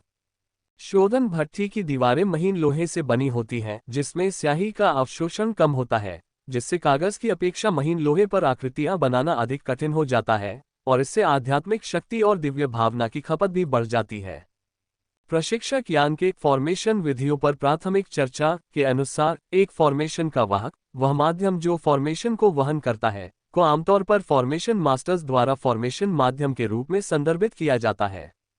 जब फॉर्मेशन मास्टर्स फॉर्मेशन बनाते हैं, तो सबसे अधिक इस्तेमाल किया जाने वाला माध्यम कागज होता है, उसके बाद लोहा, लकड़ी, मिट्टी और पत्थर की सामग्री का स्थान आता है। मोहुआ ने हमेशा अपनी रचनाएं कागज पर बनाई थीं, अब तक कलाकृति भट्टी पर चित्र बनाने से कुछ अज्ञात समस्याएं उत्पन्न हो सकती थीं। मोहुआ ने कुछ देर सोचा, आह भरी और चीजों को चरणबद्ध तरीके से करने का निर्णय लिया। सबसे महत्वपूर्ण बात यह थी कि पिघलने वाली अग्नि संरचना का पूर्ण निर्माण विधि मानचित्र कैसे प्राप्त किया जाए। अगली सुबह नाश्ते के बाद मोहुआ मैनेजर मो को ढूंढने गया। मैनेजर मो, जो थोड़े मोटे और गर्मी असहिष्णु थे, अपनी मेज पर सुस्ती से झुके हुए थे, जिसके बगल में एक पंखा था जो लगातार हिल रहा था, जिसका आंतरिक गठन आध्यात्मिक शक्ति द्वारा सक्रिय था। लेकिन मौसम इतना गर्म था कि पंखा केवल गर्म हवा ही उड़ा रहा था। मोहुआ ने कहा, मैनेजर मो, मैंने अन्य दुकानों को जगह को ठंडा करने के लिए अपनी दीवारों पर बर्फ श्रृंखला की संरचना बनाते देखा है, आप भी ऐसा क्यों नहीं करते? मैनेजर मो ने मोहुआ की ओर थकी हुई नजर से देखा और कहा, यह सारा फॉर्मेशन सेट बहुत महंगा है। मुझे स्पिरिट स्टोन दे दो, मैं एक सेट ले लूंगा। मो हुआ हंसा और फिर पास की मेज पर बैठ गया, अपने लिए एक कप चाय डाली और आराम से उसकी चुस्कियां लेने लगा। इस दुर्लभ सभा में मो हुआ को सबसे नियमित लोगों में से एक माना जाता था। मैनेजर मो ने उसे जाने दिया और अपने डेस्क के काम में लग गया। अपनी चाय खत्म करने के बाद मो हुआ ने पूछा, मैनेजर मो, क्या आपके पास यहाँ पिघलती आग की संरचना का आरेख है? मैनेजर मो ने अपना सिर उठाया, नाराज होकर कहा, यह एक दुकान है जो संरचनाओं में विशेषज्ञता रखती है। हमारे पास कौन से संरचना आरेख नहीं है? मो हुआ ने संदेह से उत्तर दिया, आपके पास द्वितीय श्रेणी के गठन आरेख भी हैं। मैनेजर मो ने चिढ़कर मेज पर जोर से हाथ मारा और उपदेश दिया, विरोधी की तरह व्यवहार मत करो, बच्चे। और फिर असमंजस में पूछा, आप मेल्ट फायर फॉर्मेशन मैप किस लिए चाहते हैं? मैंने फूड बिल्डिंग में स्टोव पर यह आकृति देखी, उत्सुकता हुई, इसलिए पूछ रहा हूं। मो हुआ ने एक पल सोचा और फिर पूछा, मैनेजर मो, क्या आप जानते हैं कि स्टोव पर पिघलती आग की संरचना बनाते समय क्या कोई विशेष बात ध्यान देने योग्य है? मैनेजर मो ने बेरुखी से जवाब दिया, ये तो बस एक पिघलती आग की संरचना है, इसमें ऐसी क्या खास बात हो सकती है? नए साल से पहले कई फूड बिल्डिंग्स ने स्टोव बनाने की इच्छा जताई और मुझसे ये संरचनाएं खरीदी। मेरे पास उनके सभी स्टोव डिजाइन किए गए संरचना विधि मानचित्र यहाँ मौजूद हैं। मो हुआ की आंखें चमक उठी, क्या मैं उन पर एक नजर डाल सकता हूँ? नहीं देना, सिर्फ एक तिरछी नजर, मो हुआ से विनती की। मैनेजर मो ने फिर से मना करना चाहा, लेकिन एक पल के लिए हिचकिचाने के बाद उन्होंने आह भरी और अनिच्छा से पीछे की कैबिनेट से एक बड़ा सा संरचना आरेख निकाला और उसे डेस्क पर रख दिया। आप इसे सिर्फ यहीं देख सकते हैं। हकीकत यह है कि इन्हें गुप्त रखा जाना चाहिए और किसी को भी नहीं दिखाया जाना चाहिए। जैसे ही मो हुआ ने कागज खोला, उसे एक चूल्हे का डिजाइन आरेख मिला, जिस पर चूल्हे की सामग्री और उससे संबंधित संरचना के पैटर्न के स्थानों सहित ढेर सारा पाठ लिखा हुआ था। इसमें संरचना के आयाम भी बताए गए थे और यह भी बताया गया था कि कुछ स्ट्रोक कैसे बदले जाने चाहिए, वगैरह। जिज्ञासावश मो हुआ ने पूछा, क्या ये संरचनाएं सामान्य संरचनाओं से भिन्न हैं कि उन्हें ब्रशवर्क और संरचना आरेख आयामों पर अंकन की आवश्यकता है? बेशक, मैनेजर मो ने समझाया, किसी भी संरचना के निर्माण पैटर्न मानकीकृत होते हैं, लेकिन उनके विशिष्ट अनुप्रयोग अलग अलग होते हैं। कुछ मानकीकृत आध्यात्मिक कलाकृतियों का पैमाना और आयाम समान होते हैं, इसलिए स्वाभाविक रूप से कोई भी एक समान चित्र बना सकता है। लेकिन विशेष रूप से अनुकूलित आध्यात्मिक कलाकृतियों के लिए कलाकृति के आकार और डिजाइन के अनुसार संशोधनों और बदलावों की आवश्यकता होती है। उदाहरण के लिए, ये स्टोव किसी भी अन्य स्टोव से अलग, विशेष रूप से खाद्य निर्माण के लिए अनुकूलित है। इसलिए स्टोव के अंदर पिघलने वाली अग्नि संरचना भी स्टोव के आकार, आकृति और संरचना के अनुसार अनुकूल होनी चाहिए। मैं समझ गया, मो हुआ ने सिर हिलाया। मो हुआ ने चित्र की सावधानीपूर्वक जांच की तथा भविष्य में संदर्भ के लिए सभी मुख्य बिंदुओं को याद करने का प्रयास किया। मो हुआ के पर्याप्त रूप से देखने के बाद मैनेजर मो ने कागज एकत्र कर लिया। मो हुआ ने फिर पूछा, मैनेजर मो, क्या मैं मेल्ट फायर फॉर्मेशन मैप की एक प्रति उधार ले सकता हूं? इस अनुरोध का अनुमान लगाते हुए मैनेजर मो ने एक मेल्ट फायर फॉर्मेशन मैप निकाला और कहा, आमतौर पर इस फॉर्मेशन मैप की कीमत 10 स्पिरिट स्टोन होती है। मैं आपसे स्पिरिट स्टोन नहीं लूंगा, लेकिन याद रखना कि इसे बिना किसी नुकसान या दाग के मुझे वापस कर देना। मो हुआ चौंका, 10 स्पिरिट स्टोन, क्या यह इतना महंगा है? बिल्कुल है। क्या आपको लगता है कि यह उन निम्न स्तरीय संरचनाओं की तरह है जिनमें केवल 2 या 3 पैटर्न होते हैं जो आम हैं और आसानी से प्राप्त हो जाते हैं? लेकिन 4 पैटर्न वाली, खासकर 5 या उससे ज्यादा, काफी दुर्लभ हैं। किसी संरचना में जितने ज्यादा पैटर्न होते हैं, उसका प्रभाव उतना ही ज्यादा होता है और स्वाभाविक रूप से नक्शा उतना ही महंगा होता है। मैनेजर मो ने पंखा झलते हुए कहा, 10 पैटर्न वाले कुछ संरचना मानचित्र तो कुछ संप्रदायों और कुलों के संप्रदाय रक्षक गुट के रहस्य भी होते हैं। आपको उन पर नजर डालने का भी मौका नहीं मिलेगा। स्पिरिट स्टोन से उन्हें खरीदने की तो बात ही छोड़ दीजिए। मो हुआ ये सुनकर दंग रह गया। उच्चतर स्तर के निर्माण ज्ञान में उतरना वाकई बेहद चुनौतीपूर्ण था। बिना किसी विरासत के अगर कोई निर्माण सीखना भी चाहे तो उसे पता नहीं चलेगा कि शुरुआत कहाँ से करें। मो हुआ ने मेल्ट फायर फॉर्मेशन मैप लिया और मैनेजर मो को ईमानदारी से धन्यवाद दिया। हालांकि मैनेजर मो ने कहा, यह एक मामूली बात है, धन्यवाद की कोई जरूरत नहीं है। इतने औपचारिक मत बनो। फिर भी उनके हाव भाव से पता चल रहा था कि वे काफी खुश थे। मो हुआ के जाने से पहले मैनेजर मो ने उसे एक बार फिर चेतावनी दी। पढ़ाई करना ठीक है, लेकिन बहुत ऊंचा लक्ष्य न रखें और जिद्दी होकर उसमें पूरी तरह डूब न जाएं। दिव्य ज्ञान का अत्यधिक प्रयोग चेतना सागर को नुकसान पहुंचा सकता है, जो एक निर्माण गुरु के लिए अंतहीन परेशानी का कारण बन सकता है। अपनी बात खत्म करने के बाद मैनेजर मो रुके खांसे और बोले, ये शब्द अपने भाई को भी बता देना। मो हुआ मुस्कुराया, मैनेजर मो को प्रणाम किया और फिर फैटेड गैदरिंग से चला गया। भाग्य सभा से निकलने के बाद मो हुआ सबसे पहले घर गया और स्टोव आरेख को स्मृति से लिख लिया। स्टोव आरेख पर बहुत सारी जानकारी थी और मो हुआ ने सब कुछ याद नहीं किया था, केवल मुख्य भाग ही याद थे, लेकिन वह पर्याप्त था। उसे फूड बिल्डिंग के स्टोव डिजाइन की हूबहू नकल करने की जरूरत नहीं थी। इसके अलावा अगर वह चाहता भी तो उसके पास शोधन के लिए पर्याप्त स्पिरिट स्टोन नहीं थे। चित्र को पूरी तरह से रिकॉर्ड करने के बाद मो हुआ फिर से बाहर निकल गया और सड़क के अंत में एक रिफाइनरी की दुकान की ओर चल पड़ा। रिफाइनरी शॉप अपेक्षाकृत साधारण थी, लेकिन विशाल थी, जिसमें दीवारों और फर्श पर सभी प्रकार की आध्यात्मिक कलाकृतियां या घरेलू सामान बिखरे हुए थे, जिनमें मोमबत्ती, चायदानी, बर्तन, हेयरपिन, कंगन और यहां तक कि तलवारें और कवच भी शामिल थे, जो कुछ हद तक अव्यवस्थित थे। दुकान के सामने एक बोर्ड टंगा था जिस पर लिखा था, चेस रिफाइनरी शॉप। ये बोर्ड पुराना था और कालिख से ढका हुआ था, जो कई सालों के इस्तेमाल का संकेत था। मो हुआ को इस रिफाइनरी शॉप के बारे में दाहू और अन्य लोगों से पता चला था, जो इस क्षेत्र में सबसे पुरानी और सबसे अच्छी मानी जाती है। चेन की रिफाइनरी शॉप के आर्टिफैक्ट रिफाइनर, जिसका उपनाम चेन था, को आमतौर पर मास्टर चेन के नाम से जाना जाता था। मास्टर चेन, जिनकी कोई संतान नहीं थी, ने अपना जीवन कलाकृतियों को गढ़ने और परिष्कृत करने में बिताया था। हालांकि वे कभी भी प्रथम श्रेणी के कलाकृति शोधक नहीं बन पाए थे, फिर भी उनके द्वारा परिष्कृत आध्यात्मिक कलाकृतियों की हमेशा बहुत प्रशंसा हुई। कई मॉन्स्टर हंटर्स ने रतन कवच और ब्लेड को परिष्कृत करने के लिए उनकी विशेषज्ञता की तलाश की। जब मो हुआ ने प्रवेश किया तो मास्टर चेन कई शिष्यों के साथ काम में व्यस्त थे।